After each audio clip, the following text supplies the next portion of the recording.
With war rolling at the thug, we here to bring the truth. Jar open this podcast, we breaking through the fake news. They try to silence us, but we will be subdued.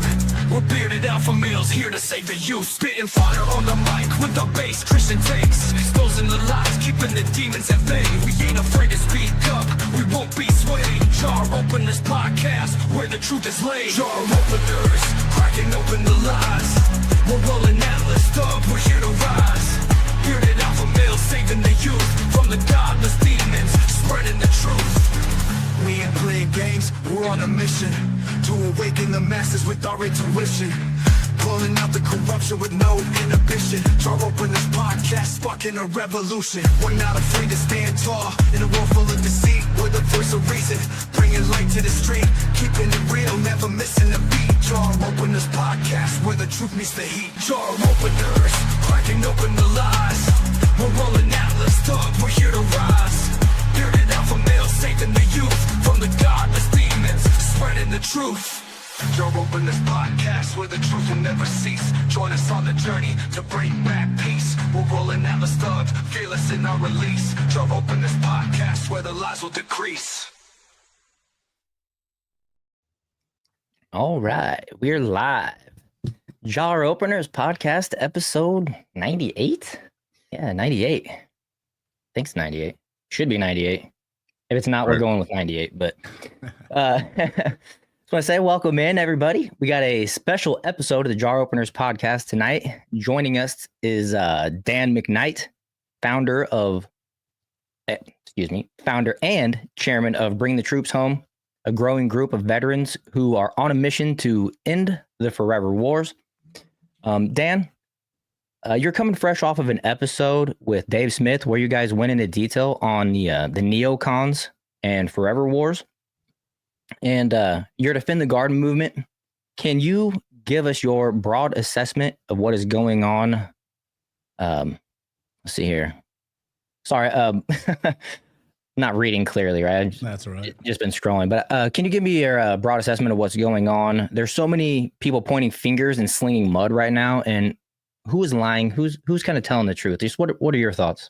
No, they're all lying. To start there. All right. If anyone's mouth is moving on Israel and Iran war right now, they're pretty much lying, except for I would say the few, the true, the Tom Masseys, the Tulsis, people like the Matt Gaetz, Tucker Carlson. I think the ones that helped get Donald Trump elected on an anti-war platform are the ones that are kind of probably telling the closest thing to the truth. My assessment is this. Iran chose violence, Israel chose violence, and now they have violence thrust upon them, and they want Big Brother to come in and sort it out. Iran wants us to help negotiate a deal with Israel. Israel wants us to come in and pound Iran into the third world, back into the third world, and that's not the way this is supposed to work. If we're going to get engaged in a war, we should do it with the informed consent of the American people through a declaration of war in Congress. So anything short of that is either a fabrication or a bastardization of the truth. And I agree with that. Largely. Funny enough, it's speaking of Dave Smith. I even actually, before Dave Smith said he needs to be impeached, right? Because he's owning up to his public bet that he had made. I had said the same thing. I was actually kind of maybe a little bit emotional to some of the news that we were getting, but this is kind of the complete opposite of what we were expecting with the Trump presidency. And I kind of wanted to get your take.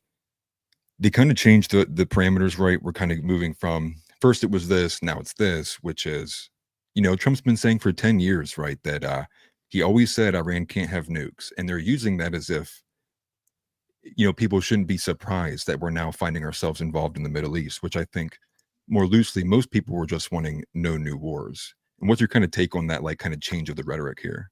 No, I happen to agree. Iran can't have nuclear weapons, but that is, who are we to tell them they can't have weapons to defend themselves? I mean, look what we did in Libya. We got them to turn over their nuclear program, and then we went in and assassinated and removed the leader of their country and performed yet again another regime change war that's turned out poorly. A failed regime change. Exactly. We don't hold Israel to the same standard. They have nukes, and they don't allow the nuclear proliferation or the inspectors to come in. Nobody knows how many warheads they have or what their capabilities are. We're living kind of by a double standard. But as far as Trump, he has been incredibly consistent on his messaging on Iran. The problem is nobody drilled down to ask him what that meant. What are you willing to do to make sure that Iran doesn't get a nuke?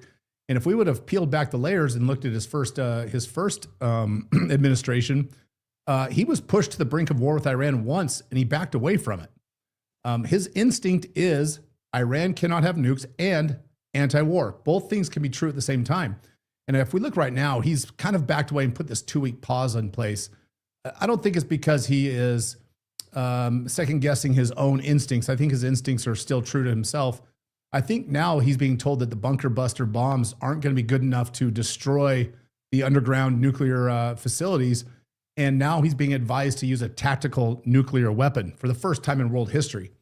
And I think that is worthy at a minimum of a 2-week pause. Right. So Yeah. Other than that, though, I think his instincts, right. I mean, just for a second, just pause. But here's my thought. If we have a 2-week, if the end of the world is not imminent, and we have a 2-week pause, maybe we should go to Congress and put this before the representatives of the people and say, hey, we are considering dropping a tactical nuclear weapon on a sovereign nation on the other side of the world. We need a declaration of war. Congress, do your job. I think if Congress provided that declaration of war, even if it was with a 1-vote majority, I think the president would then have the moral justification to execute the war, because that's how our Constitution is built. The president has the ability to execute and prosecute the war once Congress has declared it with the informed consent of the American people. And if that's the case, Katie, bar the door. Let the military go and do their thing. Get out of the way. Set a clear definition of success and victory, and then let them do their job and come back home. We do not need to occupy another country on the other side of the world. 100% agree. That's it's well said. And when it as it like pertains to oh my goodness, I completely lost my train of thought here. I'm just something you said there. Ah, darn it. It's You're gone. good. I'm going to step in. Step in, Alice. Help me out. Bail me out. So I've long been of the belief, and and I know it's a very toxic environment. We don't have to go there, but I've long been of the belief that I do think there are interests, much as like what exhibited with Ted Cruz, that seem to be that some of the more high-profile individuals are beholden to. And what we got with Tulsi Gabbard was what most people pointed out, and Dave Smith as well, kind of made the parallel to Colin Powell with Iraq. And I think what most people took from that was Trump said twice, I believe, Tulsi was wrong. And it seems to be in the reporting what we're getting, even with The Guardian, is that Trump has more got his ear towards like Mossad and Israeli intelligence, which is hence how we got the story that they don't think that the bunker buster is enough. And I find that to be a bit problematic, which is, why would we not trust our Tulsi Gabbard, our DNI, the specialists we put in there, who we put in the cabinet position to do this thing? Why are we not listening to her now? Yeah, I think if you dissect what Tulsi said back in March and then again last week, it's not terribly inconsistent. She is just more detailed now.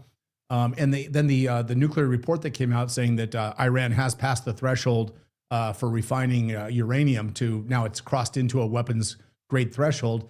Yeah. But if you read the conclusion of that report, it actually says that, but they're not yet producing nuclear weapons. They do not have the delivery capabilities. So all of these things tell me one thing, that there's time, right? If there's time, then we should be very methodical about what we do next. Yeah. And, Bibi Netanyahu has been saying for almost 3 decades that Iran is 3 weeks, 6 weeks, 1 week, 2 days, 5 minutes away from having nuclear weapons. He's been wrong for almost 30 years. At some point, we have to call his bull crap out and say, you know what, Bibi, sit this one out. We're going to do our own assessment. We're going to use our own intelligence assets. We're going to go to the DNI and ask her specifically, what do you believe is the time frame for Iran being able to develop a nuclear weapon? Yeah. And you know what? Tulsi was put there because Trump and Tulsi were aligned. They had the same inner core beliefs. If Trump is saying that Tulsi is wrong now, I think what he is responding to is the clips that people are playing of Tulsi and then questioning him on specific clips without context. I don't think there is daylight between Tulsi and Trump. I don't think there's daylight between Trump and Hegseth. I think that Hegseth and Tulsi have been kind of put in a corner momentarily by the mainstream media, but they still have the president's ear. If they didn't, the chicken hawks in DC would already have us dropping bombs on Iran. There's no doubt about it. But I think that his fail-safe, his brake check is still in place.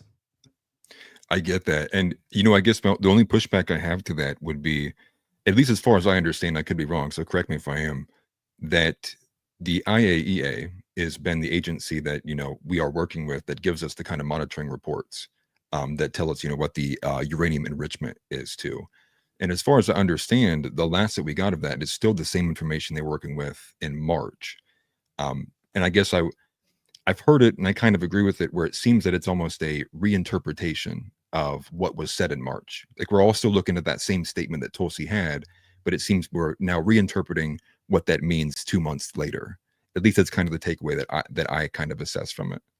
Yeah, no, I think you're right. And like I said, the report in March says that Iran had failed to declare nuclear material and activities for 3 declared locations. I think they're the Lavasan, I might be saying this right, Lavasan Shion, the Vuramin, which is the one that they were talking about bombing, and the Turksabad, I think is what the third one was. And don't worry about getting names right. We don't get names right around someone's here. going to hold me accountable to it. Someone's going to say, that idiot, Marine, can't say him right. But this was part of the undeclared infrastructure of the nuclear program that was carried out by Iran until the early 2000s. And then we entered into that terrible nuclear JCPOA agreement. And then the reporting just went all to hell. And so I think that we are now trying to reinterpret, like you said, the same information with a different lens, a different context, a different sense of urgency. The urgency is this. Israel responded to October 7th, and violence and force was thrust upon them, and they responded in kind. When you have 2 warring factions fighting each other, what you have is called war, right? And so we are now looking at the nuclear development in Iran under the lens of war. And now when that happens, you have to take a much different look and understand the context a little more deeply. And maybe the report in March was that they have passed the threshold, but they're not yet developing nuclear weapons. Now, when we look at it in the context of war, now it's like, oh, they have the capability, and now they have a reason to use it. And so I think that the information, like you said, is incredibly consistent. It's the interpretation, the lens that we're looking at it. No, I get you. I don't give war a chance in case war's got. I was going to say, I want to go back a minute. You were talking about how, we're talking about how Tulsi is. I don't want to say this. Well, here, actually, let me play. Do you guys mind if I play the video of Tulsi and what she said a few months ago, and then we can, that way the audience knows exactly what she said and everything like that? Yeah. Let me pull this up here, and we'll just play this. Iran continues to seek expansion of its influence in the Middle East, despite the degradation to its proxies and defenses during the Gaza conflict. Iran has developed and maintains ballistic missiles, cruise missiles, and UAVs, including systems capable of striking U.S. targets and allies in the region. Tehran has shown a willingness to use these weapons, including during a 2020 attack on U.S. forces in Iraq and in attacks against Israel in April and October 2024. Iran's cyber operations and capabilities also present a serious threat to U.S. networks and data. The IC continues to assess that Iran is not building a nuclear weapon, and Supreme Leader Khamenei has not authorized the nuclear weapons program that he suspended in 2003. The IC continues to monitor closely if Tehran decides to reauthorize its nuclear weapons program. In the past year, we've seen an erosion of a decades-long taboo in Iran on discussing nuclear weapons in public, likely emboldening nuclear weapons advocates within Iran's decision-making apparatus. Iran's enriched uranium stockpile is at its highest levels and is unprecedented for a state without nuclear weapons. Iran will likely continue efforts to counter Israel. So that was a noteworthy comment right there, that their uranium is enriched beyond what they need for just nuclear power, right? And if I recall correctly, I think it was 2021, there was a report that they had enriched uranium to 60%, which in all the research that I've done today, it takes about a year to get uranium to the 90% threshold that they need. So between 2021 and 2025, they've had plenty of time to finish it off, years to finish off the enrichment, and then do whatever they need to it to get it strapped to a, ballistic missile or whatever they do with it. But I'll let her finish off this last 20 seconds. And press for U.S. military withdrawal from the region by aiding, arming, and helping to reconstitute its loose consortium of like-minded terrorists and militant actors, which it refers to as its axis of resistance. Although weakened, this collection of actors still presents a wide range of threats, including to Israel's population, U.S. forces deployed in Iraq and Syria, and to U.S. and international military and commercial shipping and transit. Okay. And so I think some of the divide is people are saying that, what she said then and what she says now are not consistent. I think there's new intelligence. She's not just going off of old intelligence. I think she's being updated every single day. And she came out and clarified, because there's been this, people speaking for her and people speaking for Trump for a week or two saying, look, referring to this statement she made in March, and saying that, she disagrees with Trump. They're at odds, basically trying to drive the wedge, or at least that's the way it appears to me. So Tulsi finally came out and cleared the air. And a lot of people are calling her, a sellout or whatever, right? And I don't know. I mean, I think this is her backing the president, but she says the dishonest media is intentionally taking my testimony out of context and spreading fake news as a way to manufacture division. America has intelligence that Iran is at the point that it can produce a nuclear weapon within weeks to months if they decide to finalize the assembly. President Trump has been clear that can't happen, and I agree. My full testimony below there. So basically, like I'll scroll down, Clint Russell says, he's a first comment for me, and he says, what you type here doesn't line up with the video testimony. You clearly stated that they have not decided to restart the nuclear weapons program, which they suspended in 2003. Now you claim they would be weeks away. This is a lie. It's a lie. Nick Sorter even jumped in and said the deep state and leftist media are intentionally trying to split Tulsi Gabbard and President Trump. No feuds exist. The media needs to stop trying to create one.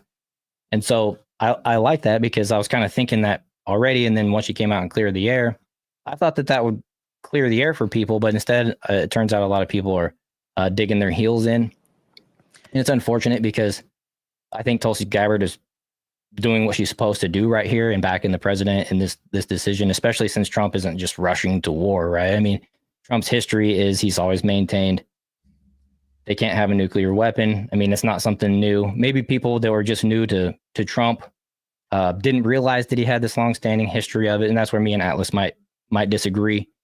But I think that because he's maintained a long time for a long time that they can't have the nukes, and so now that they're to this point, something has to happen. Every man has his red line, and Donald Trump is a proud man, and so you cross his red line. Of course, there's a FAFO moment. He is still not being hot-headed and rushing into it like a bull. Given the 2 weeks, like you said, is definitely a welcome cushion for nuclear war.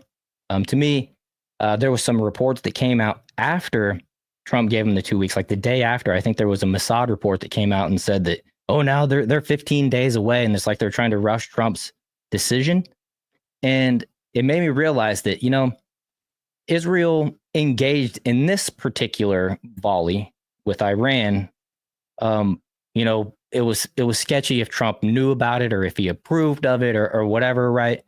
That was all gray area too. We don't even really have a clarification. And so it became my opinion at that moment that I think Israel might have rushed to war with Iran, knowing that they needed the United States to finish the job for them. And I certainly don't like my dollars, funding, America First TV, right?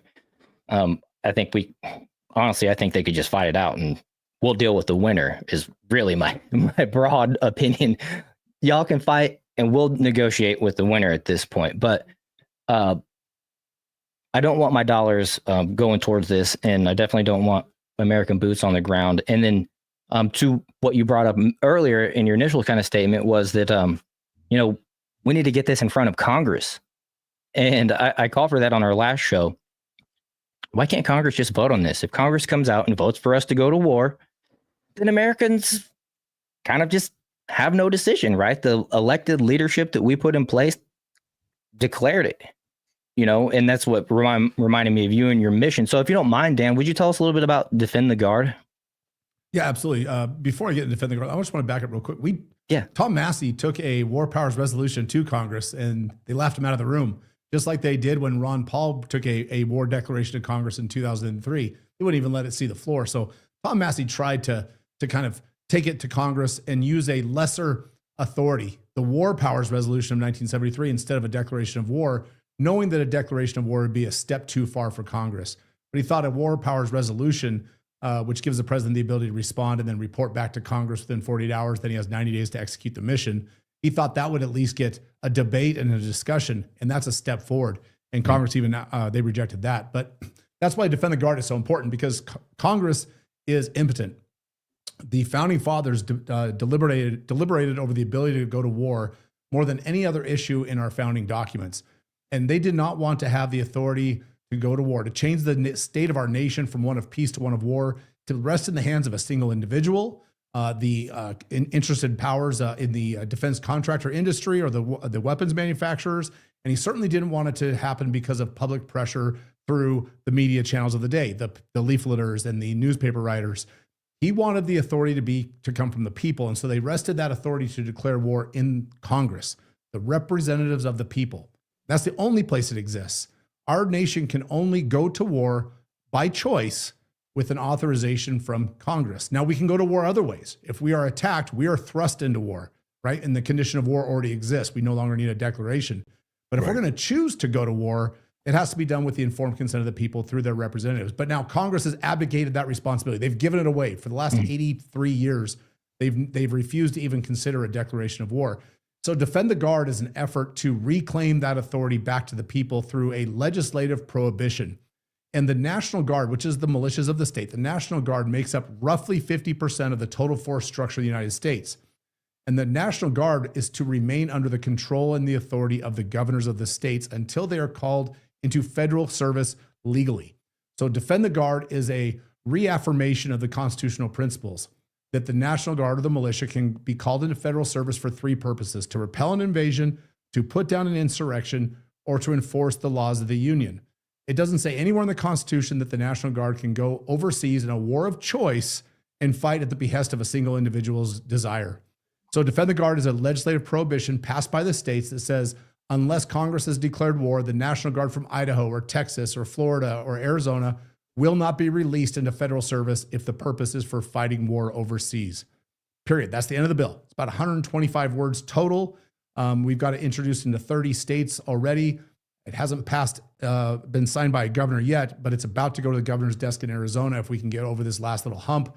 We're being stonewalled by a, quote, America First Patriot.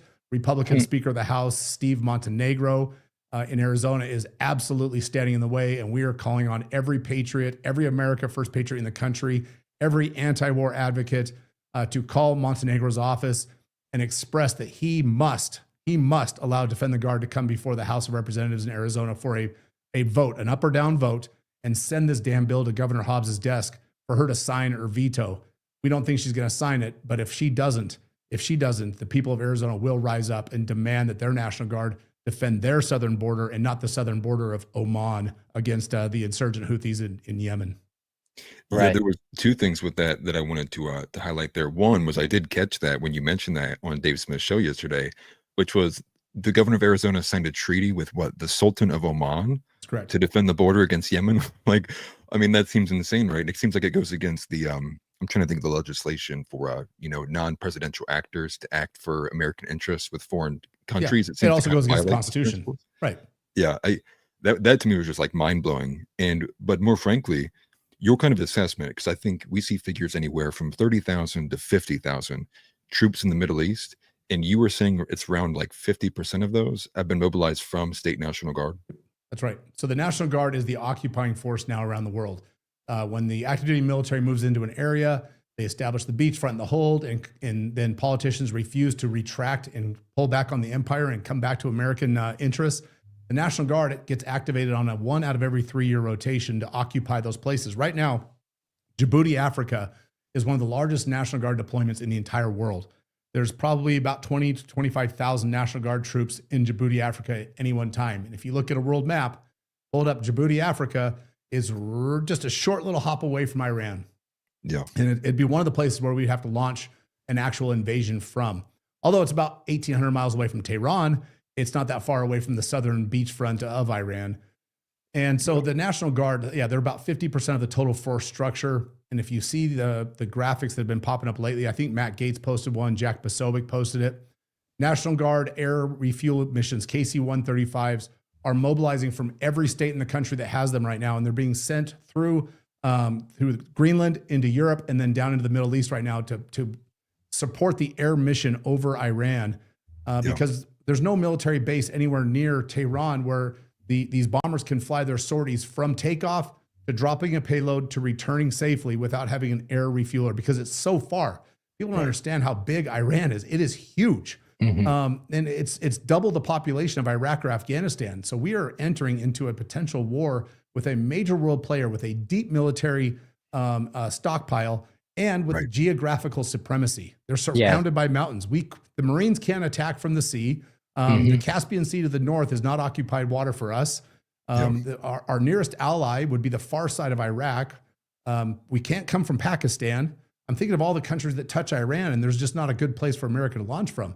I don't even think we could launch from Israel because of what's happening in the war there right now with all of the proxies from Iran. Right. And so that's where we stand with the National Guard right now in that situation. So Jay asked from chat real quick, why the Guard? And he mentioned it has to be some kind of workaround. And Jay is a veteran. Why the focus on the Guard for us, you mean? Or why is the Guard being used the way it is? Being used, I think, is what he means. Oh, great question. The National Guard is the most economically available and sound mechanism in the military. You don't have to pay them active duty wages. Well, you do when they're active, but when they're not activated, they're part-time. They come in for what's called 5 drill periods a month, which is about 2.5 days, or 2 weeks in the summer for their training. So they're able to get these forces, and when they use them for a year and a half, of course, it's full pay, benefits, equipment, et cetera. But when they come home, they kick them right back out into the community, and they don't have to have the same financial support. The active duty military, they occupy the bases around the country and around the world. They're involved in these large training cycles, like in Korea, the Korean Peninsula. They do a big training exercise in Europe. So when they're occupying and fighting in these wars, they're doing it and they're kind of representatives of the United States. But when we have to just occupy, when we just have to hold the ground and prepare for the mission, there's no more economical way than calling up the National Guard and having them do it. It is in my belief, as a pure constitutionalist, I would rather see a bolstered National Guard that's 10 times the size that it is, because it would be more economical and the military budget would be much less than what it is now.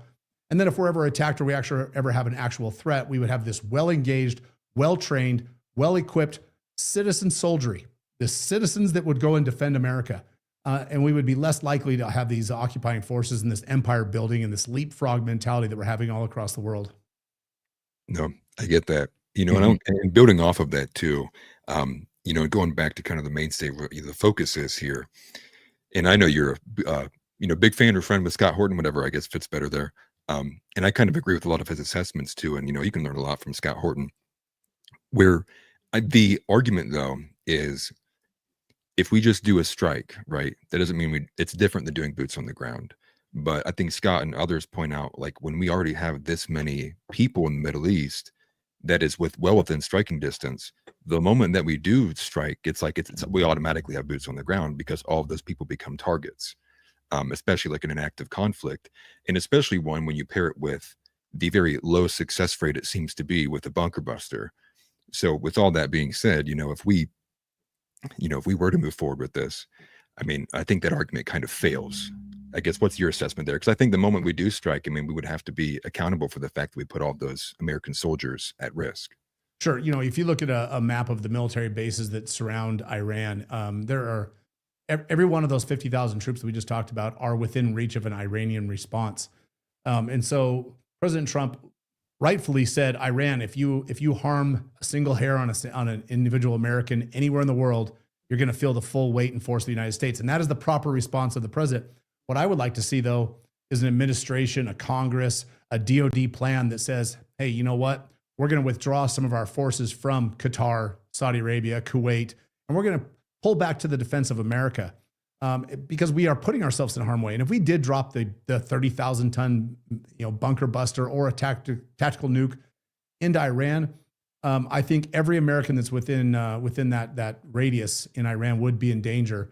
And it's just like the same argument I made before, that Iran attacked Israel. Israel responded with force. They chose war, right? If we were to drop a bomb on Iran and they responded, they chose war because we inflicted war on them. If we did it in response, they attacked us with force, we responded in force. That's two players that are responding with force and choosing war. And the only way to end a war is a surrender of peace, right? Somebody has to give up and say, we surrender. And the only way you're going to get that to happen in a geographically dominated area like Iran is with boots on the ground. There's no other way to do it, whether it's through Israeli commandos and American air cover, or whether it's American boys and girls on the ground. American soil or American blood is going to be spilled on Iranian soil. And when you get into Iran, the only way to get out, there's only one way out: drive. Right? There's no other way to get out. There's no infrastructure. Right. It's basically a one-way trip. It's a one-way trip. And, getting out, look, anybody that's been in the military, riding out 1,800 miles in a military vehicle in a convoy, we would be leaving vehicles just on the side of the road. It would be a boneyard because those vehicles are not designed to drive 1,800 miles. They're meant to be in rough terrain, deliver supplies, to be scuttled if something bad happens to them. You just strap an explosive to them and leave it on the side of the road. And even the march into Iraq in Desert Storm 1, we left tanks and trucks and Humvees all over the desert over there because they can't sustain that type of a rigorous drive through the desert with all the dust and everything else. So the only way to get in is probably to jump in, and the only way to get out is to drive out, and that means dead U.S. bodies. Mm-hmm. Yeah, and and with that, I guess you kind of touched on something that I think is, for me, I think kind of defeats the broader context of like really what's going on, the historical perspectives there. And for example, like the whole, I guess, starting the story in the middle. And I think that's largely what I have the most disagreement with on people, because I do agree with people who kind of speculate that technically, Israel kind of started this nuclear arms race way back in the 60s when they first got the technology, avoiding inspection, not being a signatory to the NPT. And really what we're kind of seeing is, at least from the American perspective, we're almost, and like Matt Gaetz pointed this out, why is denuclearizing the entire Middle East not on the table? And it almost seems like we are going into this in bad faith with Iran, right? Like we'll take them at their word when they say death to America, but not when Khamenei in 2003 says, it's not in the best interest of an Islamic nation, to pursue a nuclear proliferation. And so I guess that's kind of, to frame that in terms of, why do you think we're not seeing much more push at the highest level for Israel to be denuclearized? Yeah, it'll never happen. And there's a couple of reasons. One is because of how many members of our government are beholden to the Israeli PAC. Right, AIPAC dominates United States politics, despite whatever Ted Cruz might say. Right. And number two, Pakistan has nukes. Right, and so you're not. Every time you add another player in the Middle East and bring them into the process of denuclearizing the area, the chances of success decrease exponentially. It's just a layer of complexity. Every time you add another player into the negotiations, you're going to have less chance of success. So instead of getting to that point where we are pushing for a complete proliferation of nuclear weapons throughout the Middle East, I think we should just withdraw our support, right? And pull back the empire just a little bit and watch what happens when these countries actually have to sort out their own business without the interference of United States money and politicians. Because what ends up happening is every single regime change we've ever been involved in has resulted in American dollars and boys shooting at American dollars and boys, right? We're on both sides of the fight. You look in Syria, we were on all three sides of that fight: the rebels, the al-Assad regime, and the ISIS infiltrators that ultimately took over. Right. We were on all three sides. And if America would just pull back, quit spreading so much goodness, right? Quit spreading so much goodness and spreading the empire, and just focus on our own country. Let's take care of everything at home, and let's demonstrate to the world just how great we can be. And that would have a much better impact. Let's clean up the streets of Washington, D.C., where Congress actually has authority. Congress can clean up D.C. in a heartbeat. It's their constitutional purview. And for a fraction of what we send to any country in the world, we could have D.C. literally be that shining city on the hill. Yeah. No, and I really do broadly agree. Like, I really wish we could, adapt a lot more of the isolationist, I'm probably saying that wrong, policies, right? And just pulling back, not being nearly as involved, and especially for the destabilization, because my fear too is we never know when we're making the next, like, Osama bin Laden, right? Like, who's to say that Pakistan in 10 years from now, after how we dealt with Iran, now they're the next one because they're like, they see how we treated Iran and the Middle Don't forget, East, we they're invaded their country. We invaded Pakistan to go get Osama bin Laden. Let's not forget that we have made an enemy out of somebody that wasn't an enemy before. Right. And that's kind of like where, I have the biggest problem, which is we always leave out any of the statements from these opposing nations, right? Always as if every action we've ever taken was always, the morally righteous one. And when you see like the penned letter that went viral on TikTok from Osama bin Laden, he writes out like a lot of his inspiration for attacking us was from our involvement with Lebanon, I believe Libya too, and the actions we took, and largely the support we have for Israel. And so when you kind of see that, it's hard to kind of come to the table with everyone else who's like, Iran can't have a nuke, because even on the most basic principle, I wouldn't even give up my weapons to our own government, let alone trying to imagine a foreign nation disarming another foreign nation, especially one that you don't agree with and that you don't have aligned values there. And that's for me like the hardest stretch, which I just think, again, like, we're not the moral authority to be doing this. And you see just in the last 4 years, right, we had Joe Biden. We ourselves didn't even know who was running the country for 4 years. And then we're going to come out and tell these people what they need to be doing with their country. I just find that falls on deaf ears, and why I think, again, the negotiations never felt like they were in good faith, in the first place with Iran. Sure. No, I agree. And we found out through breaking news and then confirmation from the Trump administration themselves that possibly the negotiations were nothing but a cover and a front. Right. But at the same time, we said, but it wasn't our attack. It was Israel's choice. The next day, we found out that maybe we did greenlight their attack. And then the next day, we found out that maybe we didn't just greenlight it. Maybe we helped with the planning and the strategy, the intelligence, and we also provided the weapons. And then we were providing the safety net and shooting down the Iranian response, the drones, the rockets. Right. And now we're threatening to put our own boots on the ground and drop our own munitions from our own aircraft. So I believe that there is a certain degree of a farce that was being played, but I'm gonna walk a real fine line here. I'm gonna thread a needle that I've tried very hard to maintain consistency on. Okay. I think each one of those things, you have to look at it independent of the others. Was President Trump trying to negotiate peace in the beginning? Yes, I think he was. Was it also possibly true that at the same time Iran was planning an attack knowing that he was negotiating peace? I think also could be true. When peace didn't happen and he wasn't able to put together a deal, did he eventually back out and say, find out for yourself? Probably also the same, right? I don't think these things all happened in a successive plan. I think each one you have to look at independently of itself. And so at this point in time, as of right now, June 21st at 5:39 p.m. Mountain Standard Time, I'm still maintaining this position. President Trump, if you choose to attack Iran and you do it without the informed consent of the American people through a declaration of war in Congress, we will, at that point, the MAGA movement will no longer be behind you, period. Right? But if you do it the right way, the MAGA movement will support you.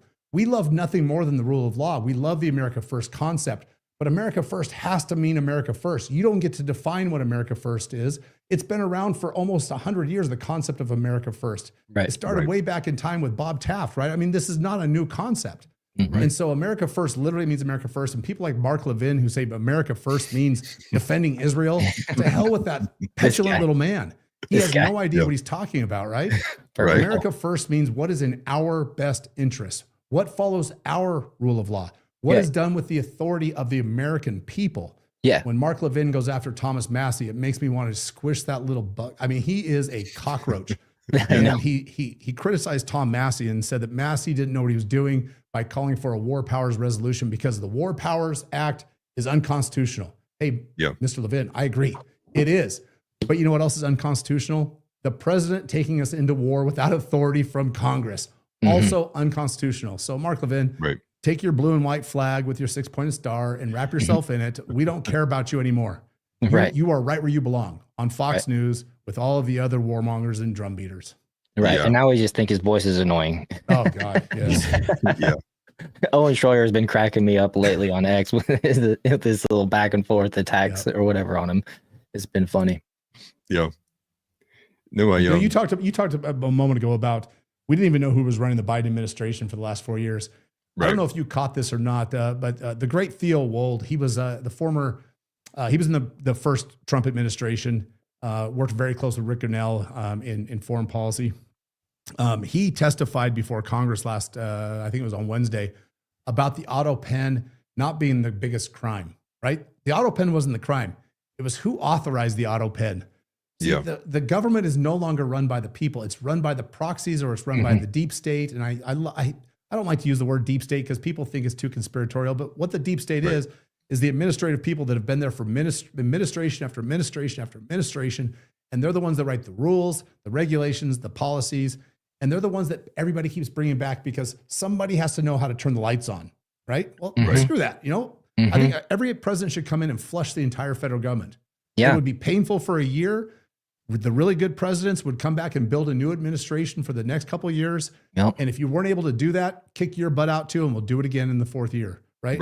That's the way it should be. Permanent flush. Yeah. Couldn't agree more. You got the staffers that have been there, right? Like what you said, for 30 straight years. They've seen, they're on their like 7th president now. Right. Well, and the policies never changed because it doesn't matter who the president is. Right. Well, I think it was Libs of TikTok asked the question today. I was scrolling, and she said, I think it was Libs of TikTok. Somebody asked, why are these Obama Biden holdovers still a part of this current administration? You know what I mean? And it's just like what you said. You got to have somebody in there that knows how to turn on and off the lights, and that's the excuse or whatever that people are using. Who's leading the personnel division for the White House? Sergio Gore, doing the best job he can, but Sergio was Rand Paul's chief of staff, and now he's running personnel, and he's not filling all these seats fast enough, and they're not flushing enough people fast enough. So now the mainstream media has come out and attacked, and I would say that the institutionalized Republicans are framing Sergio Gore now as a Russian asset. Where have we heard that before? Right? Yeah. It's the same play, just repeated, but now it's over the personnel department because we're not getting enough MAGA, America First people appointed right now. And Sergio he's a good man. He might be a little over his head. He's doing the best he can, but you have to say no to some people, and you have to eventually flush the bad ones with the good, but you have to get people in the door, and he's being obstructed at every turn. He can't get appointments through the Senate. And, so we stand behind Sergio. He's been a good guy for a long time, but he's now being played as a deep Russian asset because nobody could find his Moldova birth certificate or wherever he was from. Right. So they'll do it. It wasn't okay to question Obama's birth certificate, but it is okay to question Sergio Gore's. Right. Is it that's like the common, argumentation now, right? Instead of actually demonstrating or going after the arguments that are being made by people like yourself or Dave Smith or Scott, what you're getting is the Qatari op, right? How much are you being paid by Qatar, Dan? Are you going to disclose that on air? Tucker and I collectively are being paid a handsome fee from Qatar, not a penny. Look, I am wearing a ripped Patagonia old hoodie that I've had for 10 years. If I was getting paid Qatari money, I'd have brand new Patagonia. Right. Yeah, I'd be demonstrating my true lefty. Yeah, but it's just funny to see the same tactics that the left used, right? Russian bots, Russia, and then now you're seeing it being used on the right, which is shutting down or really poisoning the well with any dissent. Like, oh, don't look there, right? And it was sad to see, right? And I kind of see a little bit with the death spiral with Laura Loomer, right? Just going insane over Tucker Carlson. And Owen Schroyer, the Hodge twins, many people trying to reach out to her, and they're like, there's nothing there, right? Like, you got to please calm down, Laura. And I don't know. I guess, do you think that there is a good market of individuals like Laura Loomer and Kat Turd that maybe not, you don't have to give an explicit statement on either of them, but do you think that their whole game is just to, whatever Trump says go, no matter what, like no principle? Because that seems to be what I take from them. I met Laura Loomer at RNC this year, and I don't know what that dude's problem is, but I think there is nothing that she won't say to stay in the good graces of President Trump. I'll just say it. There are hang-arounders, right, that think they have influence, and she might have some influence because she does have a pretty decent following. Yeah. But we don't want an echo chamber. We don't want yes men. We want people that will question the narrative. President Trump is really good about that. If you've ever watched him in deep negotiations, he wants to hear what the opposition thinks because it helps him strategize. It helps him understand his own position. He is not someone that typically does surround himself with yes men, right? I mean, he puts people out there that he still allows, even though he criticized Tom Massey, he still gets influence from Tom. He gets information from him. He gets information from Rand Paul. But then you see him also surround himself with the little weasel Jim Risch who came running up to him like a little troll when they unleashed the flagpole at the White House last week. He came running up there. Oh, Mr. Trump, I'm here. I support you. Well, I'm sorry, Jim Risch, you were also the guy that was in charge of USAID funding for 4 of the last 8 years, right? Right. You He was are just no doing his ally to the job. president. You're no ally, right? So he does have he does bring people around because everybody in Trump's playbook is an asset when they're needed. Everybody is a mark on a spreadsheet to him. If I need them at some point, I'm going to keep them close. I value what they have to say because it helps me stay sharp. But at some point, I'm going to need them for something. The big, beautiful bill right now, he needs all the senators. You think he's going to go out there and hamstring any of them right now? He hasn't said a word about Susan Collins, not a word, because he needs her. Right. So President Trump allows people like Laura Loomer to surround him because at some point, at some juncture, she's going to be able to provide some context for him that's valuable. But right now, she's just a yes man, just repeating everything he says without understanding context or culture or even being able to read the room. Yeah, no, agreed. And and extending from that too, also sad because I do think outside of just Laura Loomer and Cat Turd and all those, there seems to be that a big portion, not a big portion, a decent sized portion of the MAGA base that have adopted that kind of a cult-like mentality where you don't question Trump no matter what. And that's why I find it to be a bit scary, right? Because now we're on the level of like idolatry of like, we're just blindly put faith in him as if he's like our creator. And it's like, that's what the left was making fun of us for 6 years ago. That was a joke. But now we're making it look like it's legitimate. And look, and that's what I fear too is look what the left is doing. Look at the No King riots. What are they doing with our idolatry of Trump? They're now riding with American flags and with Gadsden flags, making themselves appear like they are these MAGA supporters. When in reality, most of them are just blue-haired 60-year-olds in Subarus, but they've learned to use our own tactics. They've learned to use our idolatry of a man against us. Yeah, right. And that's what I fear too, which is like, we're not aligning with what we believe in. We're aligning with who we believe in. Right. And you go to this attention market and this misinformation and so much with what's gone on in the conflict is like, you see a story, well, in 2 weeks, they'll have the nuke. 2 years they'll have a nuke. Tomorrow they'll have a nuke. They had a nuke yesterday. Right now you have Alex Jones going on where like there's a belief that they've had the nuke for years. And like there's so much. And the downside to that is the cognitive dissonance that the average person trying to understand what's going on goes, I literally don't know what's going on. I don't care. You tell me about it tomorrow. And that's the downgrade, which is we want people to be informed. We want people to know what's going on and like know and have an awareness of what's happening. Because when you lose that, that's how you get people you don't want in power because everyone just stops paying attention.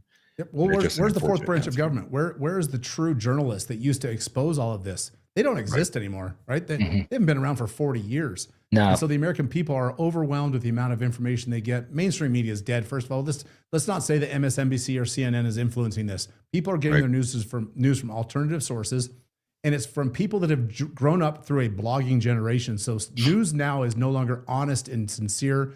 It is now gotcha headlines and clickbait because that's how everybody's learned to demonstrate and to express their views in the news world is through the 8-year-old girl that was blogging about Nickelodeon and Disney is now a lead reporter for The Atlantic or some other mainstream rag. Yeah. And so news is not news. You have to be filtered. You have to have discernment. You have to have a desire to seek out the truth. And that takes time away from going to your kids' soccer games, from the 2 jobs that you're holding down to put food on the table. Americans don't have time to dig and to do the stuff that you and I do. We are the minority. We are the nerds. We are the ones that dig because truth is daylight, and it's hard to come by. And I find myself all the time questioning headlines. You look at the AI videos and images that are being generated right now out of Iran, and the headlines that are being generated from it, and you have to think, hold on, let's look at this let's ask 2 questions of every headline. Let's ask why this is being told the way it is, and then let's ask a second why. Why does this help the person that's telling the story?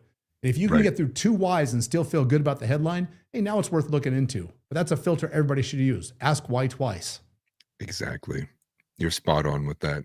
And especially, and bringing up the AI too. Actually, we'll probably go on a little bit of a tangent. How familiar are you with the Big Beautiful Bill? Somewhat. I would say more than most citizens, but less than most nerds. Word. Okay. I'm probably about where you're at. And the one thing for me that I actually focused on heavily, especially with my channel, was the clause about the AI kind of proliferation and the centralization for the 10-year period.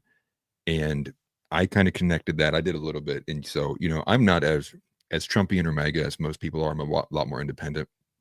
And my fear with that was, you see the connections with Palantir and, JD Vance, but more so what that looks like to prevent a state for 10 years from being unable, even all the way down to local zoning laws, of being unable to have any oversight, regulation, or say in how a centralized AI system would be affecting it. Now, to me, that's probably the most authoritarian thing I've seen our government push for in a very long time. What were your thoughts on that? No, I agree. So we have this little rule that we live by. It's called the 10th Amendment, that says that any power not expressly given to the federal government, detailed and enumerated, belongs to the states and to the people. People always forget that last part. It's to the states and to the people. So if the Constitution does not give the federal government the authority to regulate anything, the number of chickens you have in your yard, or the power of artificial intelligence, then that power belongs to us. And the state should have the ability to legislate it themselves. Now, AI is a crazy, crazy example to be talking about with this specific authority. AI is terrifying for those that don't understand it. It's exciting for those that use it and do understand it in depth. It is going to change the world. If you look at the history of American warfare, up until the Ukraine war, everything we had was human generated. It was done through trial and error and training and expertise. And everything we have, every weapon we've ever generated was deemed useless in the first 2 weeks of that war. Useless. Our tanks, our planes, everything, because drones and drone technology powered by artificial intelligence made everything we have obsolete. So there is a national interest in maybe, I don't know, controlling a little bit, or maybe regulating, or maybe even just investing in and letting the market solve the AI problem. My solution as a lowercase L libertarian. I wouldn't associate with the National Party. They've got too many problems, but the lowercase L libertarian. Oh, don't even start me on Chase. You just about spun me off there. I'm going to just take a breath here. I apologize. That's right. The lowercase L libertarian in me would say, let the market solve this. Let the market figure it out. And if the government just got out of the way, the market would eventually solve the AI issue, and it would probably end up still consolidated power into a few agencies, the Googles and the Palantirs and things like that. But it would be infinitely better than some basement dwelling bureaucrat in Washington, D.C. having the levers of power. Yeah. And especially one that we don't know what's going on. Right. And then, and for me, you pair that with, what the co-founder, like, Alex Karp, what did he say back in the day, right? With the UK bragging about quelling political dissent in Europe. And then you see that, and you see also some of the other connections as well, with like Palantir winning, I think it was like an $800 million contract with the DoD. And you see that kind of building up. And I think, at least for me, it's enough for him to pause. But, going back to the actual conflict, overseas in the Middle East, say we do tomorrow, we see at the news, U.S. is striking. What are your first thoughts, and what do you think the next steps are? What should we be prepared for? I would say an absolute fracture in the MAGA movement. If America strikes, you will see a wide and sustainable fracture in the MAGA movement, and it will cost the conservative movement, the MAGA efforts, dearly. I don't think that the Tucker Carlsons, the Steve Bannons, the Charlie Kirks, the Bring Our Troops Home organization, the Jack Posobics, the Matt Gaetz, the Marjorie Taylor Greens, all these people that collectively came together, and I think were the reason that Trump got elected, is because of how they all came together. Because once upon a time, you would never see Charlie Kirk and Matt Gaetz aligning on much of anything, right? They all came together to push this MAGA movement. I think you would see that those groups begin to fracture. And you would see the Tom Cottons and the Dan Crenshaws and the Ben Shapiros of the world would drive that wedge so deep that it would take a generation to overcome, if we ever overcame. Now, from a effect on the country, what would happen if we attacked? I think you would see yellow ribbons being tied around trees and American flags being flown higher and prouder than ever before. You would see half times of football games, seventh inning stretch at baseball games, honoring veterans, supporting the troops, all the stuff that we do, because 99.5% of our country, they don't serve in the military. It's less than 0.5%, and they don't know how to support the men and women who are actually out there putting their lives on the line.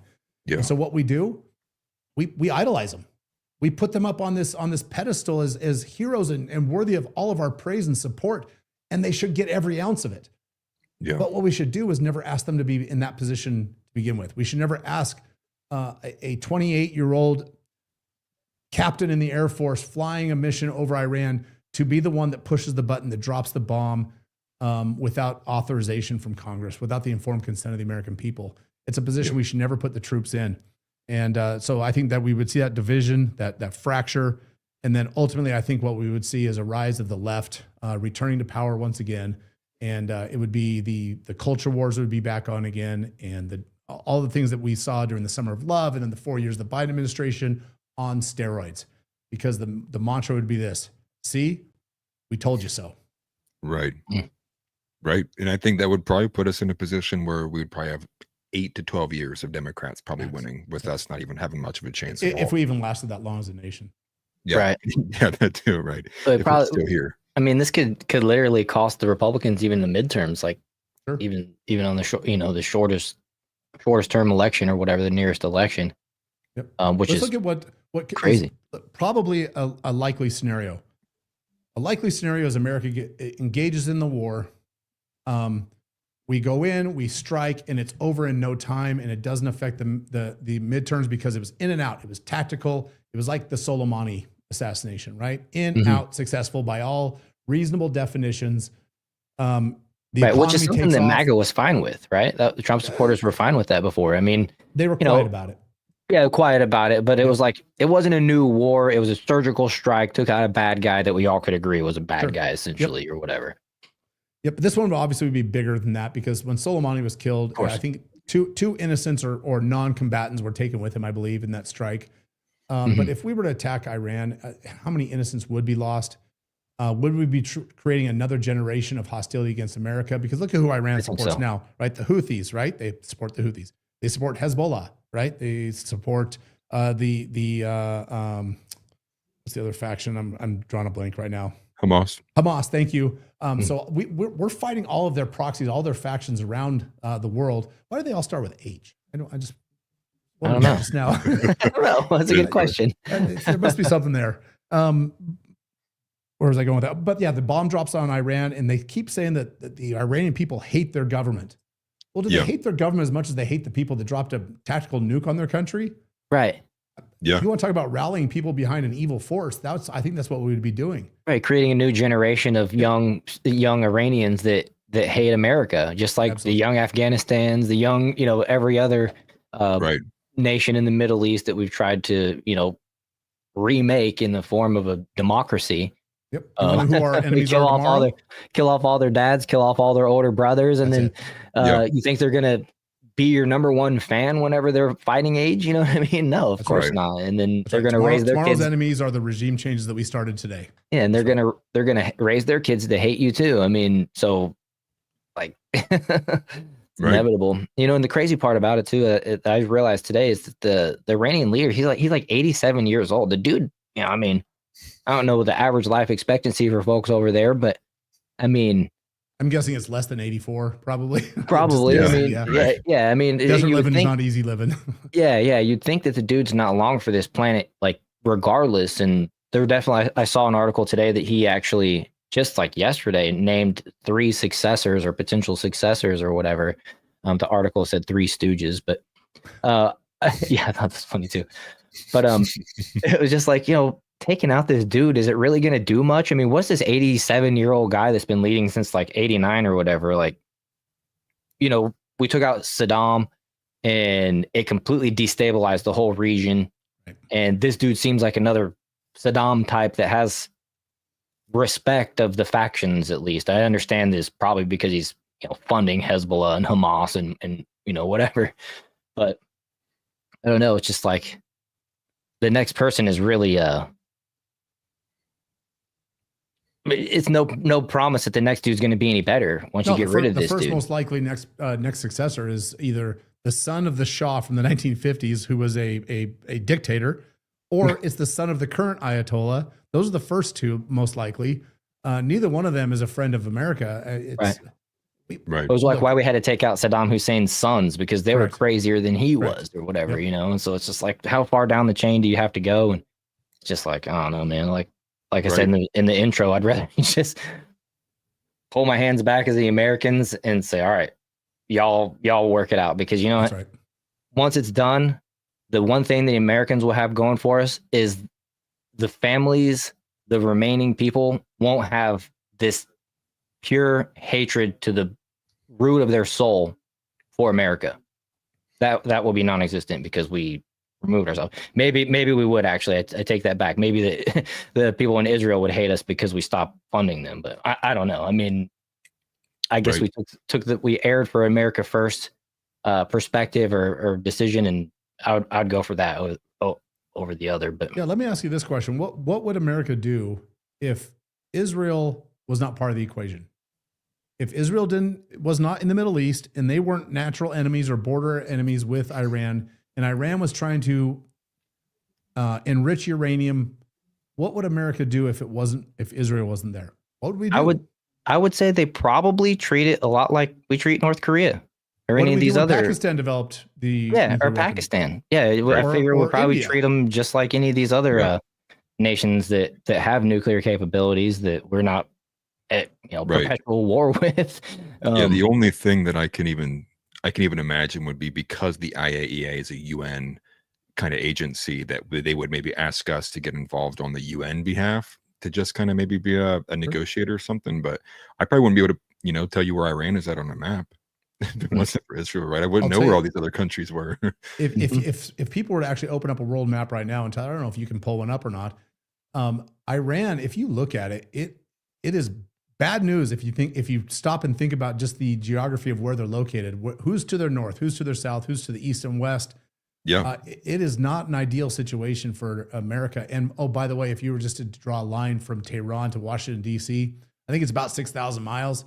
So really, I don't give a crap what's going on in their country because it doesn't affect us. Right. People say, well, but then they'll come to our shores.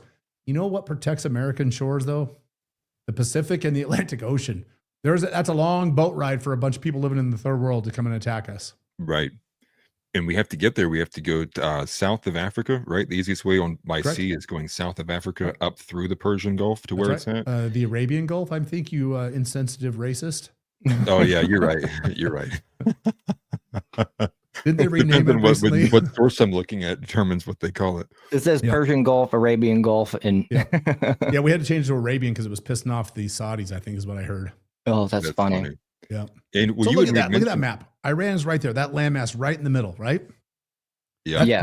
All those those little gray squiggles, those are mountains, folks. Those are mountains, right? So the Marines, if they could invade from the Arabian Gulf or the Persian Gulf or whatever it's called. They could, but look how far Tehran is. It's all the way in the north of the country. If you look to the east, it's Afghanistan. Oh yeah, by the way, we have no friends there. We can't wage the war from Afghanistan. If you look to the west, that's Iraq.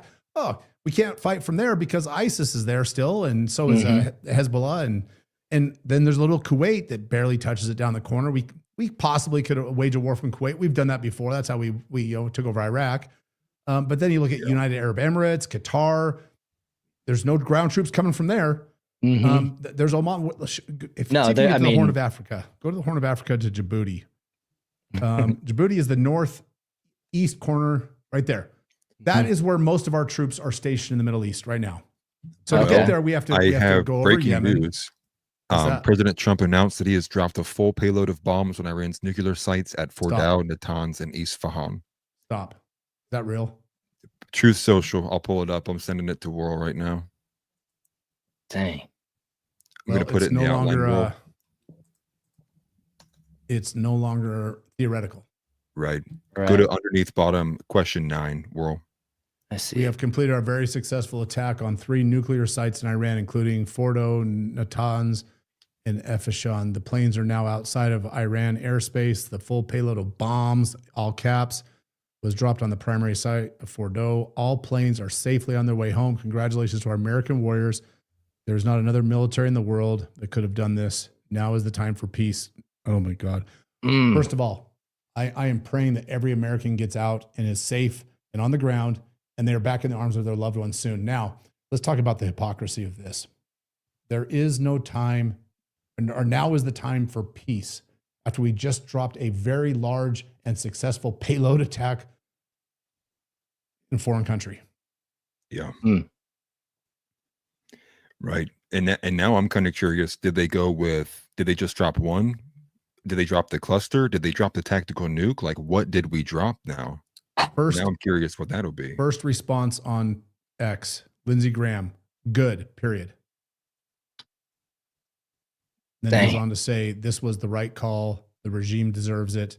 Well done, Mr. President. To my fellow citizens, we have the best Air Force in the world. It makes me so proud. Fly, fight, win. Lindsey Graham, the dainty Southern daisy with his Bronze Star with Valor. Lindsey Graham has Bronze Star with Valor. He was an Air Force attorney, and he has a Bronze Star with Valor. Crazy. This is what we've done. This is what we've done to our American military. We've idolized them and send them off to every conflict and allow them to come home with a chest full of medals. Mhm. Justify every war that we ever engaged in. And folks, I can't believe this just happened. I can't either. It's crazy. I just had to change the title of the show, but dang. I'm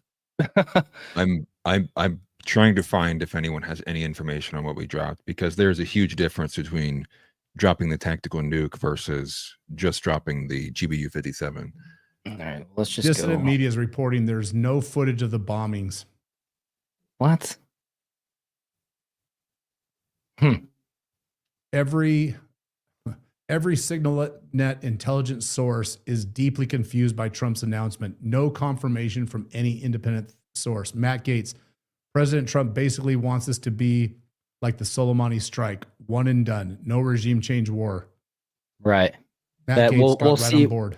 We'll see where Israel takes it next. I mean, they're obviously dictating what Trump does. I mean, it's what we said in the beginning. They try to force Trump's hand, and rather than Thomas Massey, this is saying- not constitutional. take care of your own problems, he decided to do the strike. I mean, this is expensive. These B2s, they're not cheap. They're not cheap. I think they're like over $1 billion to build, but then to fly them around is not cheap either. So, Well, and not even just that. One the question I cost. was going to ask you, Dan, Yeah. that I didn't have on my list was the nuclear fallout of doing such a broad, sweeping, aggressive attack that we don't even know if it's going to penetrate deep enough to accomplish what you want to get done.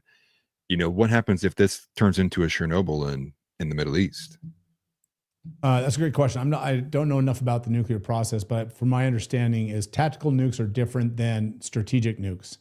They are smaller payloads. They're directional. They have limited fallout.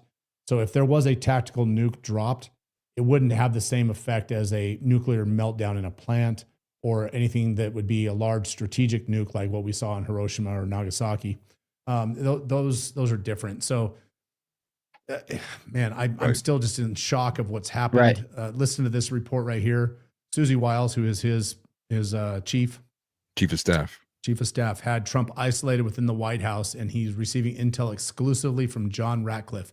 The same John Ratcliffe, I want to remind everybody, Yes, yeah. that the CEO of AIPAC described as our lifeline and our man on the inside. The same guy. Yeah. And Steve Bannon, even with his war room earlier today, was even making points that at this point, he thinks that essentially, Mossad and CIA are 80% the same thing. They're almost inseparable from what they've become at this point.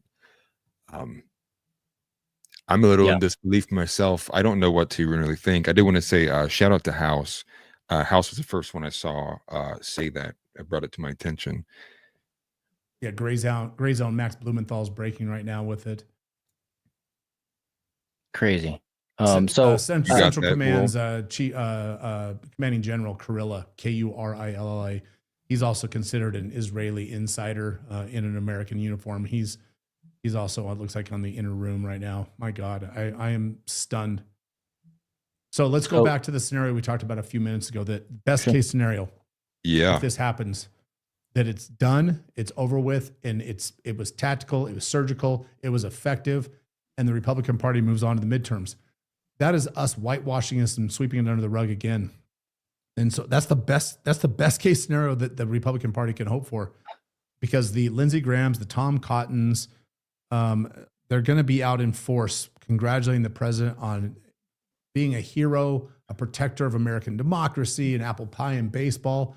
And the American public is going to eat it up. They're going to eat it up. Mm-hmm. Right. Just well, like you guys see some of the response in chat. No new wars. Thought he should be impeached. All this stuff coming out. Yeah. Well, you saw it with what CNN, right? The Tomahawk strike. Well, it's first presidential moment ever. Oh yeah, everybody, all the neocons got on board whenever he did those. Yeah. Right. Corporate media loves that. The first presidential act. Yeah, you're right. I forgot about that whole scenario. But here's just a recap from Daily Mail. Hang on, it keeps giving me a pop-up.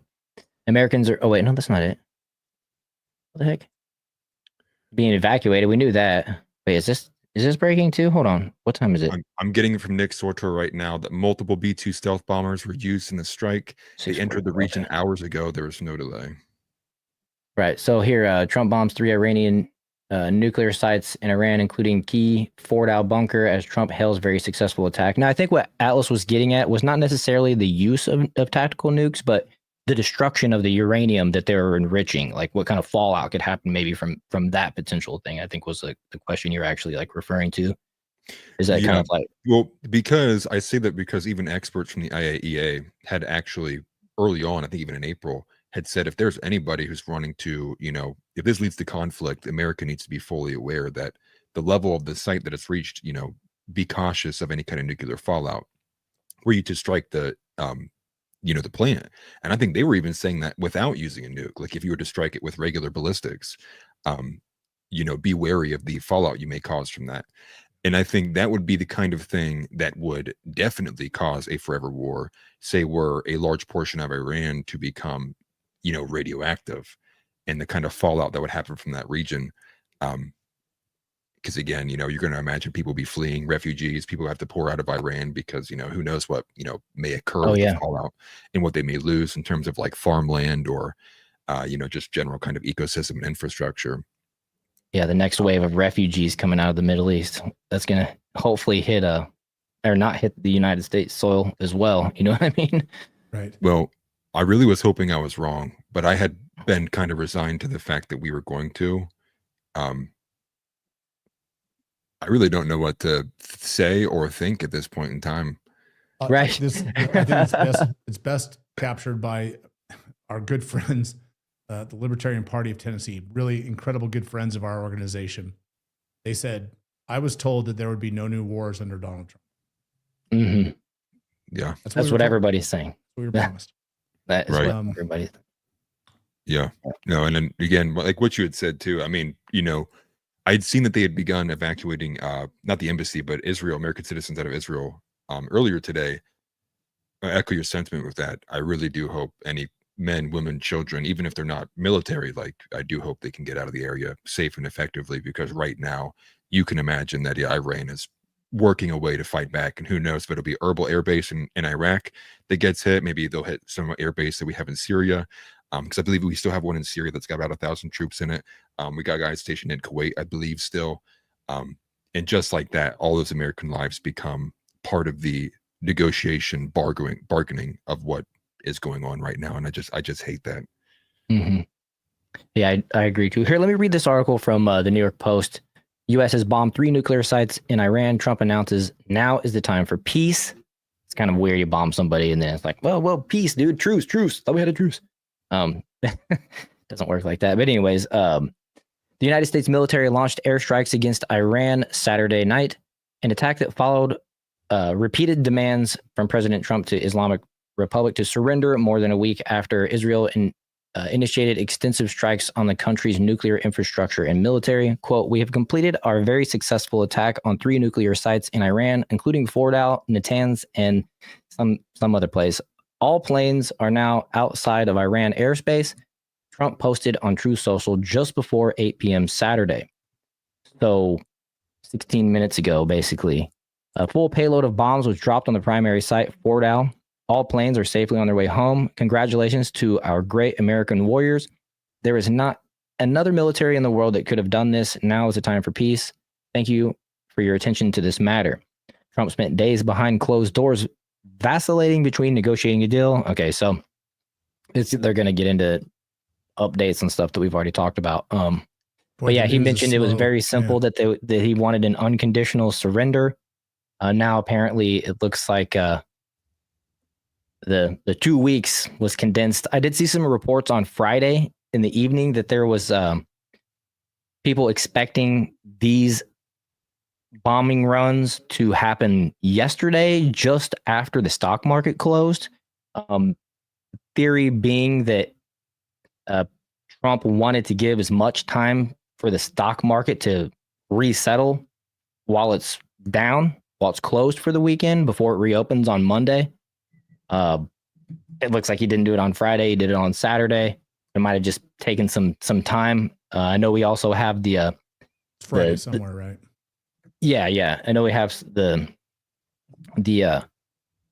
Nimitz still heading, the USS Nimitz, I believe is what it's called. Isn't it Nimitz? Yeah. Yeah, the USS headed to the region. The carrier. Yeah, the carrier. So I don't know. I mean, I kind of thought that the 2 weeks was maybe either to give us time to position the Nimitz there or what. I don't know. It just, I can't help but wonder if Trump was just like, quit bothering me. Fine, I'll push the button. I don't think that's really the case, but here's a demonstration of the fracture. You ready? This is Candace Owens. Mm-hmm. She quotes the article: a full payload of bombs was dropped, followed by "now is the time to negotiate peace." Candace says, utterly deranged. If we had raised $100 million that Adelson gave him on a GoFundMe, maybe he would have kept his promises. I guess we'll never know. Yeah, that's crazy. This is the fracture that we're gonna see it in real time. We're gonna see it before the show's over. Mm-hmm. Yeah. Justin Amash is coming out right now and just blasting. This is not what the founders of the Constitution asked for. Ro Khanna, we need to return to D.C. immediately and vote on Thomas Massey's War Powers Resolution. There's a silver lining. President Trump, if he goes to Congress tonight and reports in within 48 hours, following the War Powers Act of 1973, which has never been challenged in court, we might have a window of opportunity where we can get that thing overthrown and thrown out. Let's say he follows the rule of law as it stands today, and he does come back to Congress and reports back in on what he's done. And Congress says, thank you. You now have 90 days to get all Americans out and get back to American soil, not to American bases around the world, but to American soil. And if he does that, now we have a standing. As U.S. citizens, we have a standing to challenge the War Powers Resolution of 1973. We could take it to court. And because I think ultimately, this is where I'm going to have to agree with Mark Levin for just a moment. The War Powers Act is unconstitutional. So let's follow it. Let's challenge it. And let's move on and get that out of our law, and maybe we can start to restore proper war powers. There's a silver lining. I'm just going to hold on to that because right now I don't have a whole lot more to hold on to. Yeah, and I have an update that he will be addressing the nation at 10 p.m. Donald Trump will be.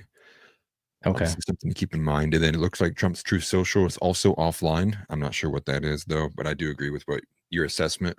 Liz Cheney's going to have a tiny boner right now. And, I guess, extending from that, what do you think this does with all the other, domestic ticket items, right? With mass deportations, as well as just economic issues. I think all of that kind of goes out the window now that you're going to destroy the coalition on this. I think all of those goals now become that much harder to achieve now that you're going to kind of just blow up the conservative side of things. I just saw this today that in the month of May, none. No illegal immigrants crossed the southern border of the United States. Zero. That we won't even get a chance to talk about that. We won't even get a chance to celebrate that success. That is unimaginable in considering the last 40 years of our country, starting with Reagan, that zero illegal immigrants crossed our border. We're going to bury that news right now with the fact that we had a successful strike on, is it Fordo? Is that the name of the? Yeah, Fordo. It's completely annihilated, they say. I don't know if that's true or not, but we'll have to see. Right. I saw a post here. Open source intel reposted. It looks like a post from Donald Trump that I think open source intel said Fordo is gone, and then Donald Trump said or reposted that. I think so. And then open source intel reposted that. So it's like a dream within a dream. No, but Rep. Marjorie Taylor Greene says right here that which is funny. She said this before the bombs were dropped. This is an hour ago. Every time America's on the verge of greatness, we get involved in another foreign war. I mean, the rest of it's kind of moot. It's exactly what you were just saying. We can't even celebrate these great victories that we're getting with Maha and the food dies with the closed borders, amongst the other things. Now it's all, shrouded with this, and of course, if this is all that Trump does, and TNT made the point that we're in war now, TNT in chat made the point that we're in war now, so we might as well, try to win. All I can do now is support the country and win, I guess. I don't know what winning really looks like. Winning to me looks like everybody staying at home and Americans staying out of it. But Trump's Truth Social is offline. His account is cold. Yeah, that's what I just saw as well. Somebody said that in chat here too. I think just me mentioned that a minute ago. I was going to look into it. I have an alert from X alerts as well that happened about 30 minutes ago. The FBI is monitoring possible domestic sleeper cells, which again is a fear that, again, with the open border, the fear that there may be Iranian agents, operatives, intelligence in America right now that are probably, if they are probably looking to move to strike back. Sorry about that. So, are you kidding me? I just got the text from 88022, which is the Trump fundraising text. Oh my goodness. Hey, Dan, it's President Trump. Have my texts been getting through? Confirm here. Stop to end. Did you really just get it? Just now. Like the worst time ever. Well, which is worse, that text or Representative Darrell Issa saying, who says that Donald Trump's policy on Iran doesn't, quote, dig deep? Oh. Yeah. When did we become so calloused as a people? Yeah. Well, when Christianity fell away from the mythos of what built our society. Amen. Right. Amen. Right. And I almost have to blame evangelical Christians for the sycophant mentality of the nation of Israel, right? Evangelicals they've created this dichotomy where we have to support Israel because of a passage that was where God spoke to Abraham in the Old Testament and said, I will bless those that bless you, has been turned in over time to say that those that bless Israel, I will bless. That's not what he said. Not at all. And if you're a Christian, you believe that Mosaic law of the Old Testament was satisfied when Jesus Christ came to earth, and the New Testament is the new gospel, the new love, the new letter, the new law. And the nation of Israel is not a geopolitical or ethnic or geographical organization. Israel means the people, the followers of Jesus Christ who turn their lives over to them. Yes, it's the church. It's the church. It's the gospel. It's the spirit and the will of. Last time I checked, what's the Christian population of Israel? 3%, 5%? It's low. I know they spit on Christians regularly. What do they think of Jesus Christ? Not good. They think he was a mortal man who may have been a good rabbi, possibly a good community organizer. That's their official position. So the evangelicals, including the Republican Party, let me talk about the Republican Party for a second. In my conservative state of Idaho, we passed a resolution at the state convention last year. I opposed it, but it passed. And it said this, that the Republican Party of the state of Idaho supports and defends Israel unequivocally from now until forever. That's the resolution that we passed as a Republican Party because the evangelicals have bastardized a message from God to Abraham in the Old Testament. We own this mess. We have created this mess because of a misinterpretation and misunderstanding of gospel. Right. And it's become, point blank is just heretical.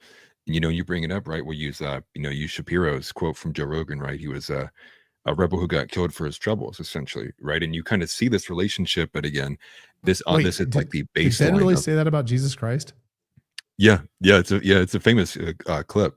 You can grab it. It's from Joe Rogan, I believe, is when he said that. I mean, they say a lot worse too. If you really dig into some of the more orthodox beliefs there as well. But again, this is and this is one thing that really bothers me too, because you can see the tagline, right? Christian supremacists. I'm very vocal about what I believe, and you see this where it would take, I don't know, maybe like 10 minutes to watch a video that explains dispensationalism and why the translation's wrong to go, oh, that makes sense. That's not it. But you don't get that. And you see Ted Cruz, like in the Tucker Carlson interview, or I would imagine the majority of evangelicals who think that, they couldn't even tell you where it was at in the Bible. They could only tell you the pastor said it at church, and that's what they think, and that's what they feel. And again, that kind of, lack of sourcing or lack of individual studying, even of the Christian faith, again, builds up these problems, and you build these kind of I guess, insane beliefs that just have no place, you know, and they've only developed in the last like 100 years, 125 years. Right. And somehow people got it confused that where it says pray for Jerusalem, that we're supposed to support the government of Israel as American Christians. I don't know how the one got turned into the other. I have a theory. You know, they have Does it I mean, the fallen dark angel? Yeah, well, Ben Shapiro's favorite country, at least, and their spy network that is deeply embedded in everything. I mean, just think back to like the pager attack that went on against Hezbollah a few months ago. That was, 10 years in the making. The how deeply rooted basically Mossad is in Iran, that they knew everything that was going on this whole entire time. They've been tracking the leader of Iran for, I would say, probably years, if not a decade. Go back as far as they could go. I'm pretty sure they've been tracking every movement that guy's made, one way or the other, through satellites or on the ground spies. And to think that they're not deeply embedded within other countries, including the United States, would be foolish. Just look at what Ted Cruz was saying in his response when Tucker Carlson asked him, are they spying on Americans? And he was like, "Well, that's not important to me," or whatever. And it's just like, dude, we all know. And, of course, Ted Cruz went into that interview saying that he was getting into Congress and leadership to represent Israel, to be the foremost. Israel first. Exactly. So, right. Funny. Go ahead. There's one it just came up from the great Amy Lepore, and I don't know if you guys follow her or not, but if you don't, Amy Lepore is fantastic, brilliant. She runs Dissident Media. She just said, "Oh, perfect. Are they greeting us as liberators yet?" Right? Wasn't that the promise that we were going to be greeted as liberators? But guys, at this moment in time, I know that there's been a little bit of levity. I'm just going to pause. I am not an overly religious person. I'm not. I have an incredible close relationship with my Lord and Savior Jesus Christ, but I do not belong to any specific church or cult or sect. Yes. But I'm going to ask you guys to pray with me. 100%. 100%. Jesus, please bless the people involved in this conflict, those that have been affected by our actions, by the actions of Iran and their government, and the actions of Israel and their government, that the innocents will be protected, that the spirit and love of Jesus Christ will reign supreme in this conflict, that we'll be able to back away from the brink of destruction and the ultimate death that's about to be thrust upon the world, that we'll be able to gather ourselves and collectively seek peace and demand justice and demand accountability from our leaders. We pray in Jesus' name, amen. Amen. Man, well said. Thank you. Thank you for saying that. I very much appreciate that, because there's not enough prayer publicly on these types of shows and spaces and things like that. And, if one thing can come of this, that us as Christians can all agree on, I know, is that if somehow the word of Jesus can reach these people before they perish, before all this happens, then there would be glory in it, to an extent, right? And those that have perished, that their souls will be accepted into His grace too.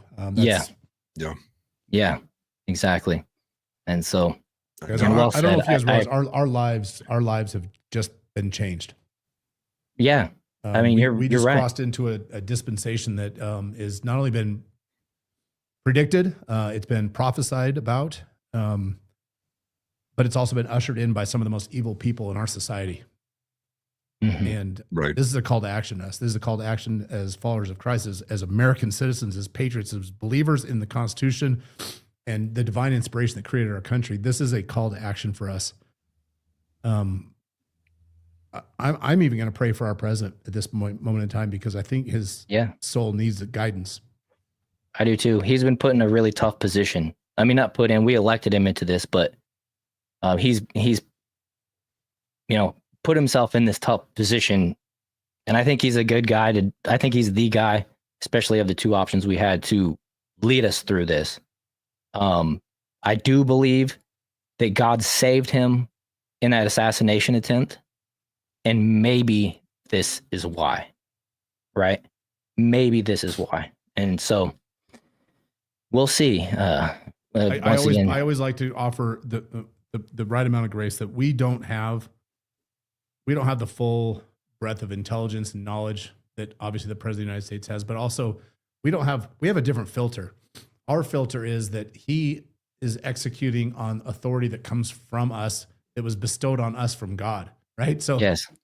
the fact that he's doing things in our name with our authority that don't align with our values and our beliefs is what creates this pain and this conflict. Yes. And I think that is not a gift from a divine Father in heaven. That is a gift, or that is a curse from the adversary. That contention, that discomfort, that confusion. So this is a time for us to use our own discernment. Turn off the noise from the Daryl Ices. Turn off the noise from the Lindsey Grahams. And this is a moment of internal inspection right now. Where do we stand? What do we believe in? What will we allow to happen in our name?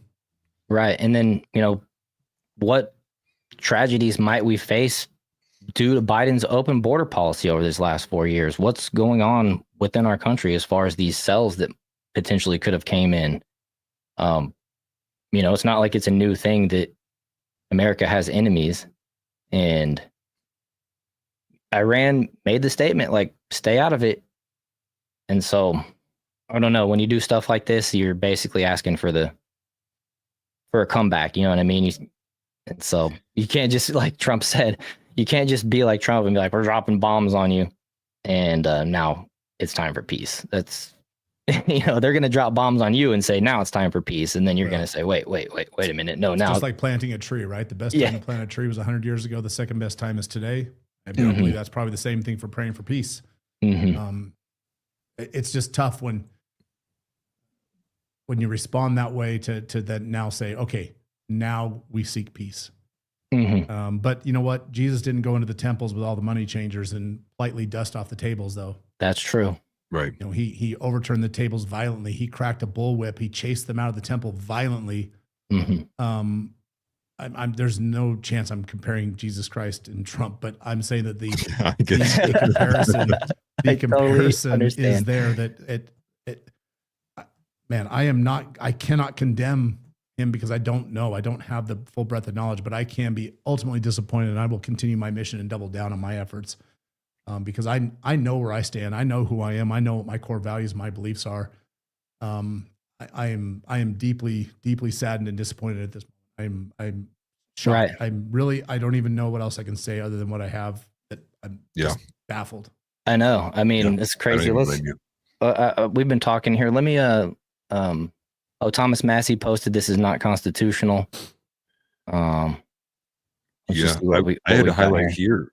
Yemeni Houthis issuing statements. I have Suleiman Ahmad, and they even said even before the strike that they were expecting that Yemen and can't remember the other country were expected to join Iran in a 3-front war against Israel. Now, I will imagine that we're going to see people start picking sides right now, and that's my fear: is how much more does this escalate in a short period of time?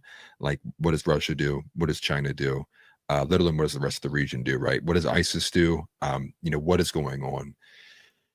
And the fear is, how long is this going to be, right? Does this start the next 20-year period where maybe in 2045 we can finally say we pulled our troops out of Iran? Like, I don't know. I think what you said, though, flipping the tables violently, I think that's going to be the energy right now. I think the energy is going to be zero tolerance for, what is going on right now. And having a stronger kind of articulate way of what we need to expect and what we need to be doing in order to continue moving forward.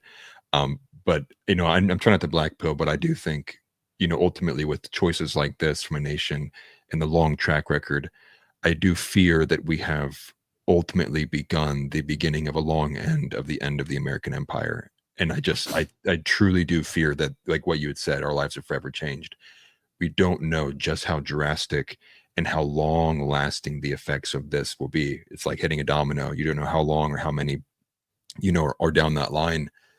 And especially for me, who got a daughter, right? Like, I have a 7-month-old newborn, and now when I got to make sure I worry about, Houthis attacking me when I go, get on the bus or something like that. It's like, again, so many moving pieces, And this is I would imagine people are going to get vocal. The calls for Trump to be impeached are going to start right now.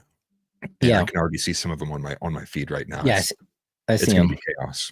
There's a lot of in your face from the left coming towards the right about, is this what you voted for and stuff like that. But I got a question about this.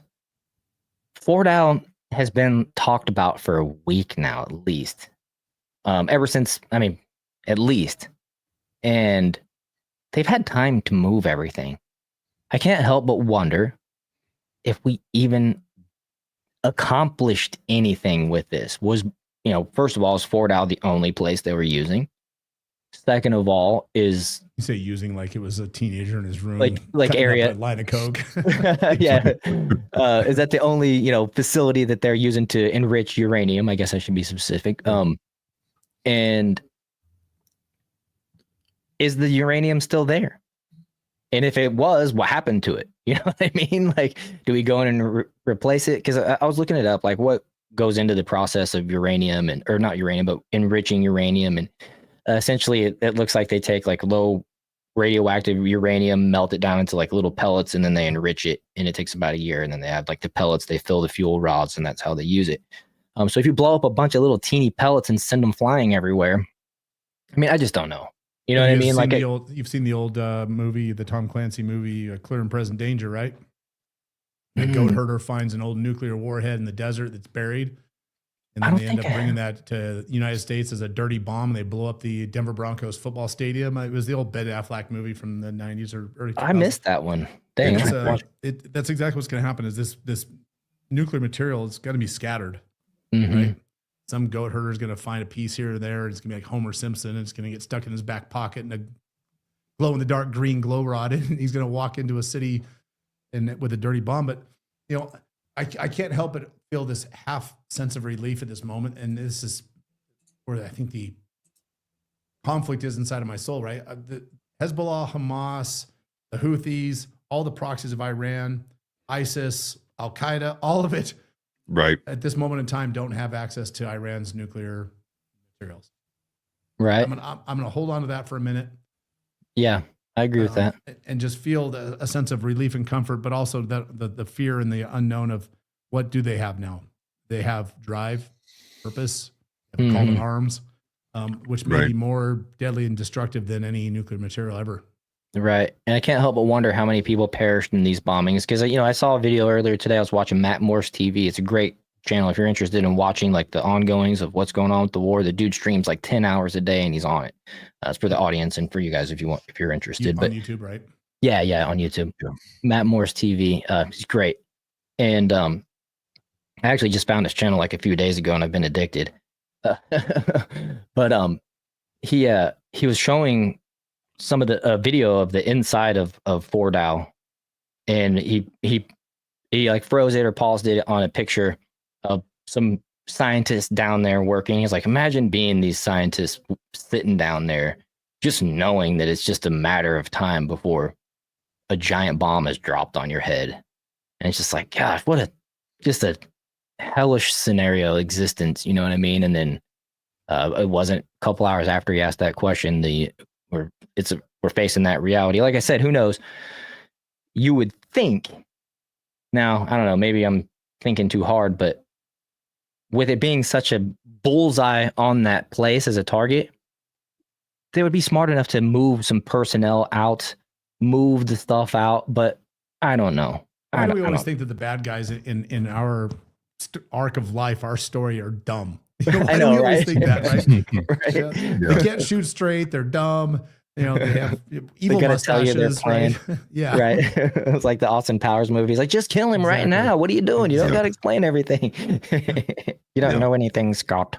I mean, oh, you do love me. Sharks with lasers on their head.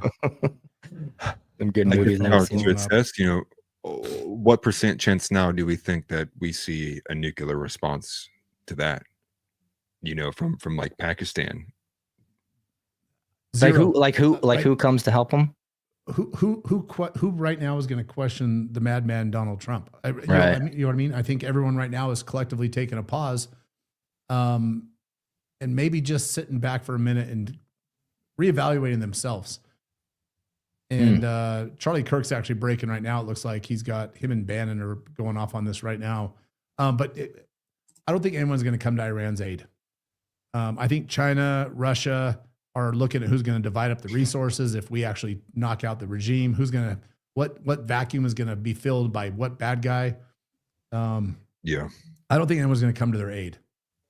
I think that we'll see some evil nations, Russia, China, that might start funding the same proxies that Iran was funding before. Have the Chechens, have they joined in a war in the last couple of years? I'm sure they're available. They're rested. We're just going to start seeing some bad guys start to realign on the world's risks game board. Yeah. I do think that, and I maybe less so Pakistan, but kind of inferring a little bit from what we saw from Putin in the days prior. He had made a statement of something to the effect, I'm paraphrasing, that Iran's enemies are our enemies. And I kind of think of that too, which is, I know that with attrition, with what Russia's dealing with Ukraine, which is largely the rest of the world funding Ukraine to just, drag out a war against Russia, I'm curious, does that push them over the brink with Russia having so many things threatened now? That if, in your last kind of, ditch effort, and if, Iran was largely your way into the Middle East, into the Strait, largely for oil and oil fields, I don't know. I'm overtly concerned that reason and logic may be out of the window right now. And as much as Donald Trump may be looked at as the madman, how much does that say about people who might also be madmen themselves in response? And I'm just kind of concerned because as much as we do see from all these extension groups, right, with Hamas and you see the Houthis as well, and Hezbollah, they are willing to do things where they throw their lives away. Like a deep, strong belief. And I fear that when you galvanize an entire group of people like that in the era of internet, where they're probably going to be seeing this in real time as well, what level of logic you can even attribute to them to think about what their counter response will be when something like that happens. And I don't know. I'm not trying to black pill as well, but it's something to be, I guess, for myself, I'm fearful of what level Russia comes to aid. Same thing with China, and even if it's not direct, right? China goes to Taiwan right now. Sure. Well, like, you guys think about the BRICS nations. Brazil and Russia, India, China, South Africa, Egypt, the Emirates, Indonesia. One of their economic allies was just essentially wiped off the face of the earth. What are the BRICS nations going to do? Right. You never know. Africa's a mess right now. It might be divisive. Right, it might be a divisive. Yeah, I mean, Iran's gonna be like, what the hell are we good for? I thought we were unified on something. may come back to the petrodollar. Egypt may come back to the petrodollar. That's something that may happen. But Brazil, Russia, China, India, I can't imagine what they do other than galvanize themselves against the Westerners again. House posted a footage of one of the strikes. Let me share it. Okay. While you're looking that up, I got a funny post here. We can just handle all these lefties just by just looking to John Rocker of all people. Who would have thought the madman on the mound would be the person to the way he can run in from the bullpen across the field with that full sprint. Right. His X account it's entertaining for me. But David Hogg posted, "What happened to no new wars? Also, how are we paying for this? If we can't afford to spend trillions on healthcare, we sure as hell can't afford to spend trillions on another endless war." John Rocker. David Hogg can't afford a protein shake. Look at those twigs for arms. My God. For real. But John Rocker sums it up and says, "Shut the fuck up, Hogg." That's it. That solves it. Yeah. Hey, John Rocker, greatest philosopher of our generation. Yeah. If only we would have listened to it 5 years ago. Made me laugh. I had to. But I shared the Discord backstage wall if you wanted to platform it. Okay. There we go. Make it big screen here. This is what we got from House here. So there's no audio because I'm sharing it through the window here.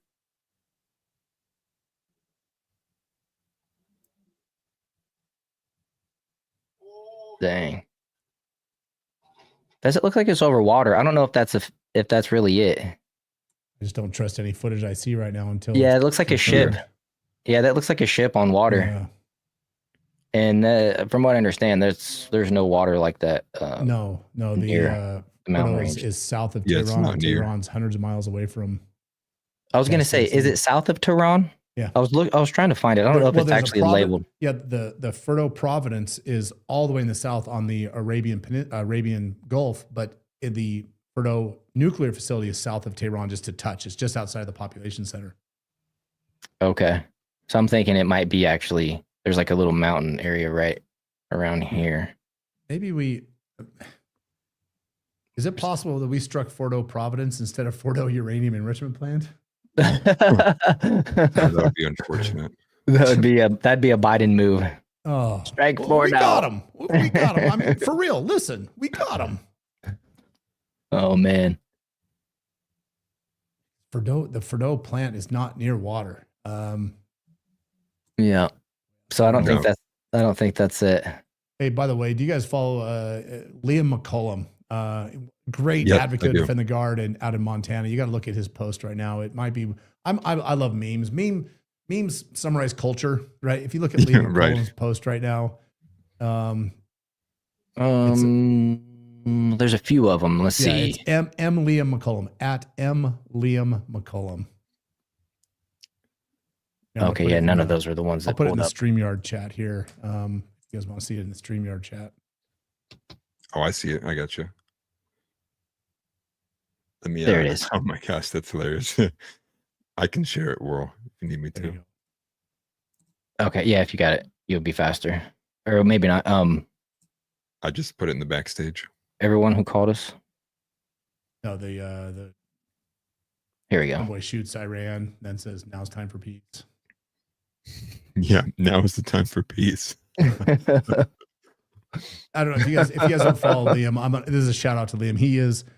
Yeah, If you guys don't know his story, he was a high school student and he saw me on Scott Horton's podcast when he was a senior in high school, and he heard me talking about Defend the Guard, and he went to his civics teacher and said, "Hey, let's talk about this Defend the Guard thing I saw on a podcast last night." And his civics teacher's like, "All right, let's talk about it." So they talked about it in class. Fast forward a couple years, and that civics teacher decides to run for the legislature of Montana and becomes the sponsor of the Defend the Guard legislation and hires young Liam McCollum as a college student to be his chief of staff. And together, this story is so wholesome. Together, they push Defend the Guard through the Montana legislature and get our first legislative committee hearing victory in Montana. The two of them combined did. Liam's now in law school and working on, or maybe, I think he's working on his law degree, and is going to be a great, incredible patriot for America. But if anybody out there is on the show, follow Liam. He's brilliant. I've never seen him post anything I didn't absolutely agree with, and he's one of the great warriors of the movement. Well, apparently I have a photo of one of the pilots. Here, let me show you. Shut up. Literally the script Just of like Top Top Gun Gun. 2. Literally, we are living it out, and nobody could make that inverted 11G dive like Tom Cruise. Nobody could have done it. I know, They had right? to drop a bomb down a tiny little hole. I'm That's not the saying same it's guy Tom who hit the Cruise, Death but I'm Star, not too. saying it wasn't Tom Cruise. Right. He's not just an actor. Oh, that's funny. Yeah. I'm Somebody- trying to Just everywhere happy right now. Yeah, somebody had asked Grok to make a B-2 stealth bomber with Tom Cruise inside smiling. So I had to share that. That was in response to open source intel asking, saying we need footage ASAP. I'm looking through his comments to see if there's anything in here. Post is unavailable. Looks like somebody thought they had something and it got deleted.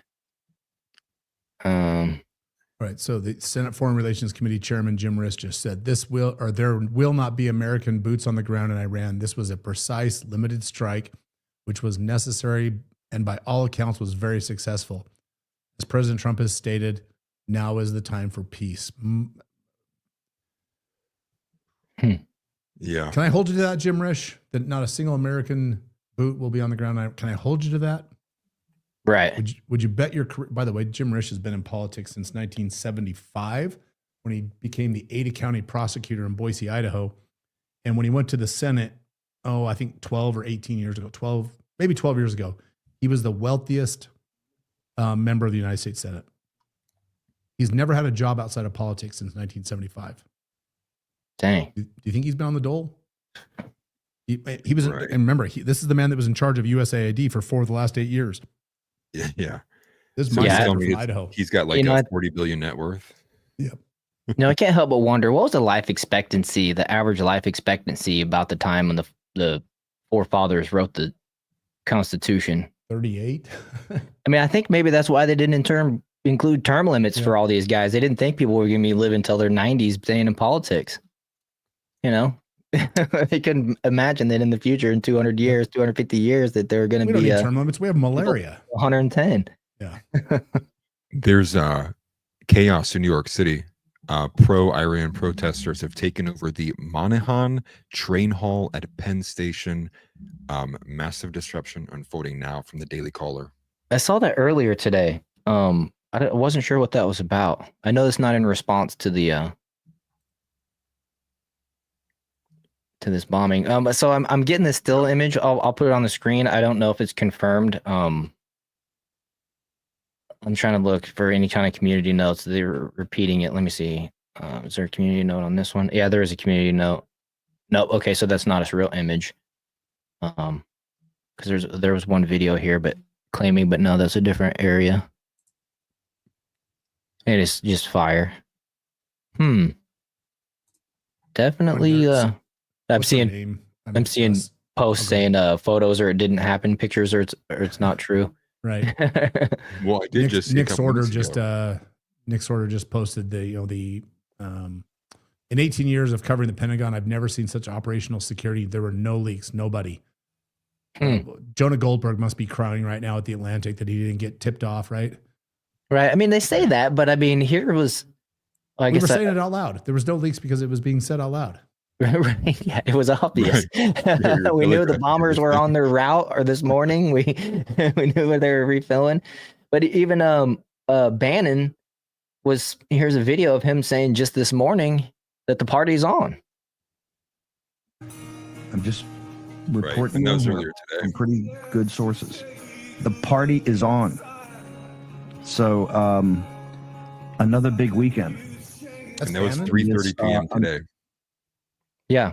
So I mean, he knew something apparently. I don't know. What was the context of that? Bannon's been one of the most outspoken people against this. Now he's saying the party is on. He said that he had a source. Yeah, that's what he was hearing from people, was that they were telling him the party was on, which I'm assuming he was taking as like we were going to strike soon. Mm-hmm. That's what I was understanding it as well. I don't know about that song in the background. I don't want to get the channels in trouble. So right. I tried to actually remove the song from my editing software earlier, but it would not render the video for some reason. I got to send a report into their customer service because that's how I make videos. I do have a report from Iranian TV. They said that no nuclear radiation is expected. They actually evacuated and transported all enriched uranium in advance from the nuclear facilities. So they must have been expecting it too. Right. Yep. So at least we know no nuclear fallout. Yeah.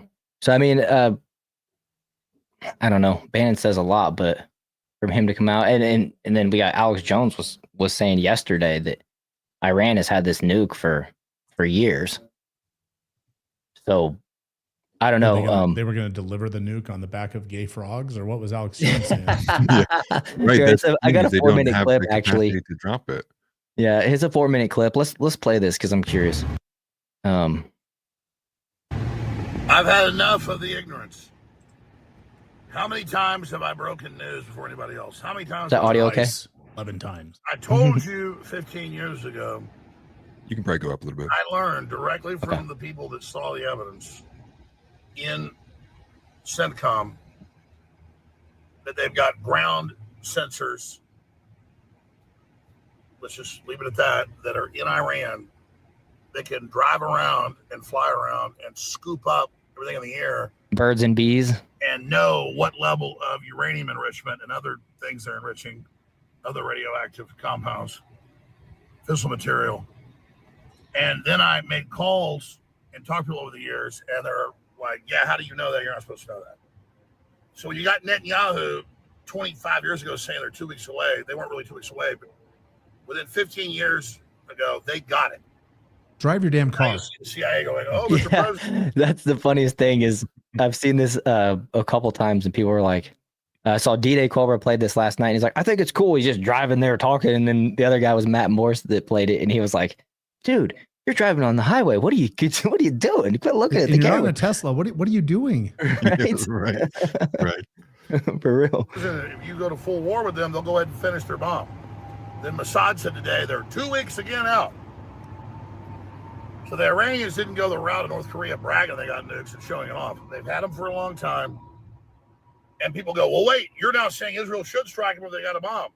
No, that's why they shouldn't. The same reason we don't attack North Korea. We can beat them in a nuclear war, but everybody loses and it creates a chain reaction. Tulsi's great. She's doing off the official assessment she's got. She's only been in there, like 80, 90 days or whatever. And she's going off official assessment she has, not off all the hidden intel. Official assessments of the worst information there is. So when Trump says Tulsi's wrong, they're building a bomb and they're about to have it. No, they got it. And they demonstrated last year that they can hit Israel and get through their defenses with those ballistic missiles. It means they can hit them with a bomb. Israel's argument is take them out then. No, you don't do that because if you put them against the wall, they'll launch their atomic weapons and Israel will obliterate them with better, more high-tech systems they've had since the 60s, but it won't matter. It's like the War Games movie from the 80s, a strange game. Only way to win is not to play. Only way to win is not to play. Great movie, by the way. So it was a great movie. That's where we are. And again, this is out of control. I'm glad Trump put a 2-week moratorium on striking Iran. He misspelled 2 days. Iran's very belligerent because they can block the Hormuz and drive up gold prices massively and tank the world economy and kill Trump's recovery. So I don't know what we should specifically do. But everybody should take a deep breath here that's got war fever and just understand this is dangerous. Bannon literally doesn't brag about it, but it's admitted from sources that's what happened. He went in there and talked Trump down yesterday from striking him basically today. So we need more of what Bannon did and less of what Netanyahu's pushing. I don't want Israel to be blown off the map. I don't have some existential hatred of Israel. This is all interconnected. But I do not like the leadership of Israel and Netanyahu who's in political trouble and wants to continue to use crises to stay in power. Same thing with Zelensky and NATO. Right, which is true. He basically launched these strikes just before the election to kind of retain power is what a lot of people were saying too. But let's play this last year. We get it. He's saying that they had the bombs. And I seen that Atlas just sent me this here. And I just now noticed you guys were sending me stuff in the private chat. My mistake for missing these. You good? I never look at the private chat. You'd eventually see I it. remember my first day on a podcast. I'm just kidding. Right. But yeah. Hey, one thing on the Alex Jones comment, one thing Sure. before you show this Iranian TV thing is, God, Ozempic seems to work, doesn't it? Mm-hmm. Yeah. He Right. looks healthy. My God, he looks really healthy. Right. He Yeah. sure does. Where is that? There's this one. I noticed like his eyes look nice and clear and stuff. Yeah. Like, Right. wow. Probably lost at least like 150 pounds. Yep. I'm doing it with keto, Democrats are calling for impeachment. of course, over one strike, even though Biden funded Ukraine. Obama. You remember the brown suit incident with Obama? Hey, Right. Congress, give me authorization to go to Syria and bomb the shit out of him. No. Next day, we bomb the shit out of him, and he shows up in a brown suit for the first time in presidential history, like he was trying to make a statement. Oh Yep. goodness, I missed that. Holy crap! Oh, whoa. Mila But yeah. Joy is posting some incredible video right now of the explosion. Oh wow. did. Okay. It's at Mila Loves Joe. Don't know who she Okay. is. Atlas, we maybe looked that up, or you guys can send me a link in private chat, and then I'll play this one real quick. It says Yeah. Justin, Iranian TV presenter with map of U.S. bases in the region. Quote, Mr. President, you started it. We will finish it. Oh, So I assume this is probably in a different language, so I don't even need to play it, but we get the great. point. The Iranian Tom Brokaw is now talking tough. Right. Oh my goodness. Are the lefties going to start switching their profile pictures over? Now is this going to be the new thing? Hey, at least I won't have to see Ukrainian flags anymore. I know, Fair. right? Change. The Iranian flag Silver lining, instead. right? Yeah. That explosion is insane. Isn't that nuts? Yeah. All right, let me pull these up here. I want to know. I'm curious, like, what if it was the tactical was dropped, or if it was just the cluster package of the FOABs. That is a big bunker buster if that's what that is. Look I at that didn't- cloud. I think it looks like it has to be tactical nuke. We're gonna find out Okay. at 10 p.m. tonight, I guess. Here we go. Woo!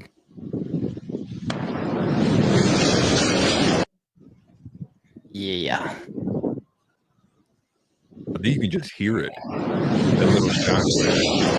That's crazy. It's how long it took the sound to travel. Yeah. And I think just the light by itself seems a step ahead of what you would expect from even the bunker buster there too. Well, it's crazy because this thing is supposed to penetrate so far into the ground that I wasn't sure if you'd see much above the ground when it blew up. I know it's huge, so I didn't know what to expect from it. But apparently the word was too that they needed to drop multiples. Yeah. One to penetrate, one to destroy. But the problem is, I'm not an underground nuclear lab engineer, but I'd imagine they didn't build a lab straight down in the ground, right? It probably goes down, and then it probably networks and cascades out over a large space. Mm-hmm. Yep. I'm just guessing. I can imagine that. It Yeah. was, so in 2005, Fordo was actually above ground. I think there's like pictures you can see of Google satellite images from like I think I saw that March, actually. 19th or something like that. So I'm not sure like how they buried it or like what process they used to like, maybe they just dumped dirt on it for 20 straight years. Like, I don't know. Just let the wind blow But and it it used to got be covered in above sand. Yeah. It's with funny that you sand. say that because I thought that it's funny. Matt Morse again. He was showing an image, and I was like, he's saying this is it. I'm like, and it looked like a building. Like it must have like they dug out like all the whole mountain, built the building, and then piled everything back on top. No Yeah. idea. I think It the looked- entrance was still above ground. Oh wow. He ran through. There's 5 entrances. There's 5 ways in or out of the mountain. 4 of them are right next to each other. And then the 5th one is on the complete opposite side. And then the surrounding mountains. Put a door over there. They'll never Yeah. see it.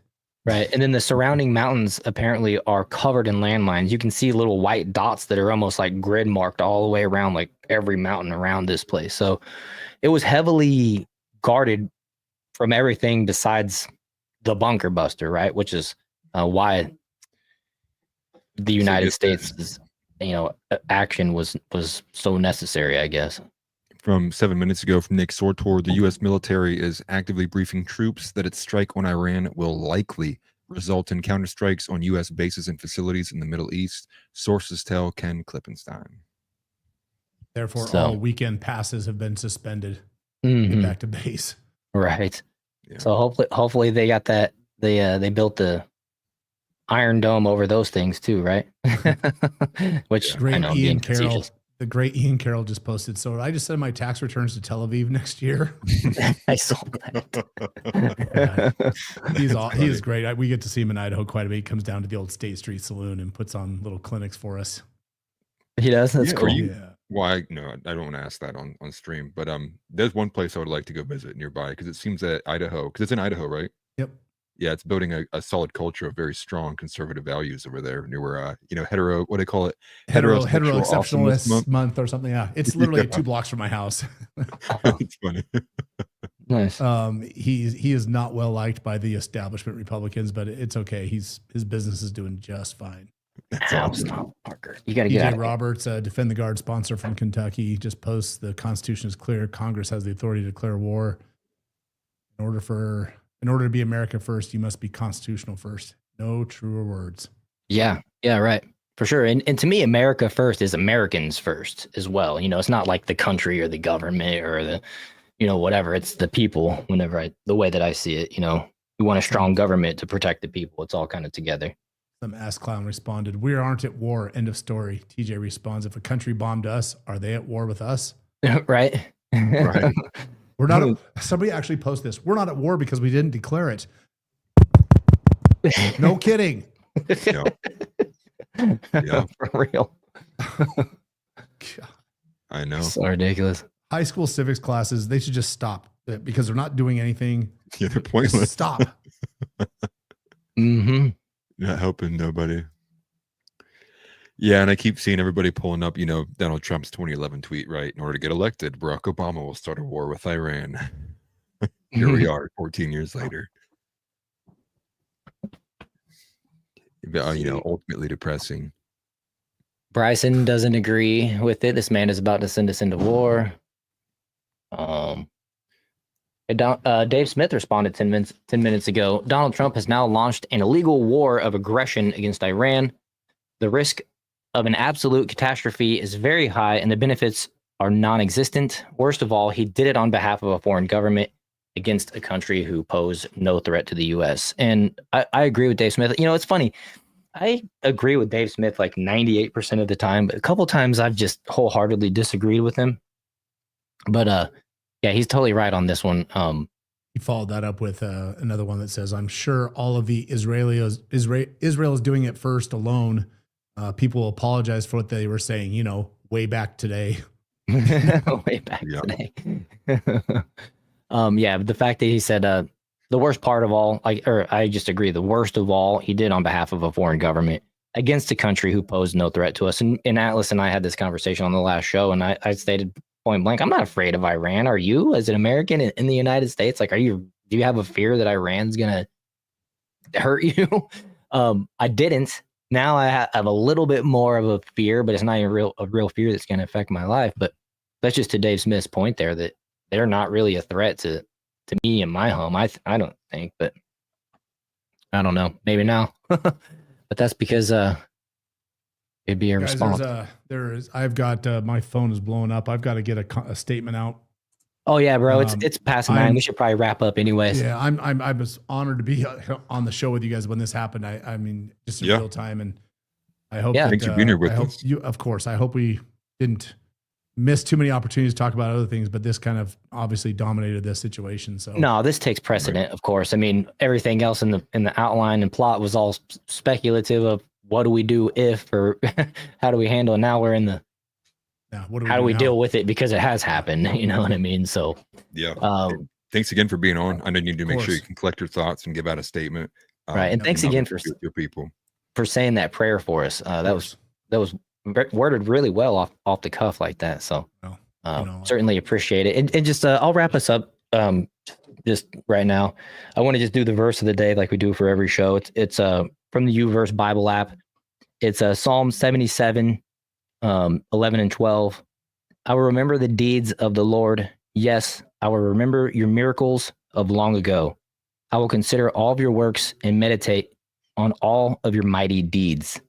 So that's probably what we should all be doing this evening. Looking back on history and all of the mighty deeds that God has done for his people, for us, that has got us to this point. And then have trust that he's going to get us through this and we'll be better for it. And, our faith is in God and Jesus, and not in any government, and, not in any person, really. And so just, not President Trump, no man, anything like that. And so with that, just say, make sure you guys hit the like button, subscribe, share this all around everywhere on all the socials. Dan, every time you come on, it's great. I started off a little scatterbrained, so I apologize for that. But it's a big day today, and I appreciate you coming on such short notice. And good job on your appearance on Dave Smith's show yesterday. I was definitely entertained by that and informed. And man, you're welcome to come on anytime. Thank you for coming on. I feel if I could just do one call to action, guys. Yeah. I was going to give you the last word. We have one last chance to pass Defend the Guard this legislative session, and it's in Arizona. And it's never been more important than right now. The breaking news right now is obviously that America has now attacked a foreign nation without a declaration of war. If you have 5 minutes you can give us once a week, during your lunch break, go to defendtheguard.us/phone bank. And our incredible field director, Diego Rivera, will train you. It takes about 10 minutes to get trained on how to call the Arizona House of Representatives specifically to Speaker Steve Montenegro, who claims to be an America First patriot. He's probably wetting himself over what's happened recently, but he's blocking the Defend the Guard legislation. And if we have 150, 200, 250, 500 people calling his office back to back to back to back to back, we will get this bill across the floor and on Katie Hobbs's desk. And if we can get one state pass Defend the Guard, dominoes will fall. Dominoes will fall, and we'll be able to hold back 50% of the United States military ability to strike in undeclared overseas wars. And I promise you, National Guardsmen were involved in this attack because the air refuel mission is primarily the National Guard's mission. And if you want to really change foreign policy, you really want to do something that is effective, don't sign petitions, don't protest in the streets, don't retweet funny memes. Join Diego and give us 5 minutes once a week. And I promise you'll see what that effort can do to change U.S. foreign policy. And with that, guys, thank you so much. I appreciate your show, appreciate your preparation. I appreciate your knowledge and your spirit and your testimonies in Jesus Christ as well. Yes, sir. Yeah. We're a smaller show, but we're going to be here in 10 years, 20 years. And when we're pulling in the big numbers, we'll still have you on and we'll repay. And you know, we're full on in support of Defend the Guard and everything that you guys are doing. And we're thankful that you give us some of your time. And like I said, Christ is King. And let's get out of here. Let's go figure out what else everybody else is saying and reflect as that verse of the day suggested. So anyways, see you guys. Thank you once again. Take it easy. Take care. Yep.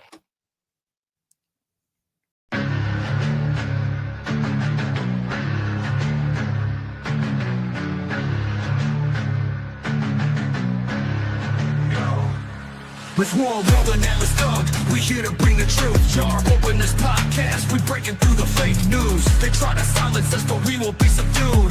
We're bearded alpha males here to save the youth. Spitting fire on the mic with the bass Christian takes. Exposing the lies, keeping the demons at bay. We ain't afraid to speak up, we won't be swayed. Jar open this podcast, where the truth is laid. Jar openers, cracking open the lies. We're rolling Atlas dub, we're here to rise. Bearded alpha males saving the youth from the godless demons, spreading the truth. We ain't playing games, we're on a mission to awaken the masses with our intuition. Pulling out the corruption with no inhibition. Jar open this podcast, sparking a revolution. We're not afraid to stand tall in a world full of deceit. We're the voice of reason, bringing light to the street, keeping it real, never missing a beat. Jar open this podcast, where the truth meets the heat. Jar openers, cracking open the lies. We're rolling Atlas dub, we're here to rise. Bearded alpha males saving the youth from the godless demons, spreading the truth. Jar open this podcast, where the truth will never cease. Join us on the journey to bring back peace. We're rolling Atlas dub, fearless in our release. Jar open this podcast, where the lies will decrease.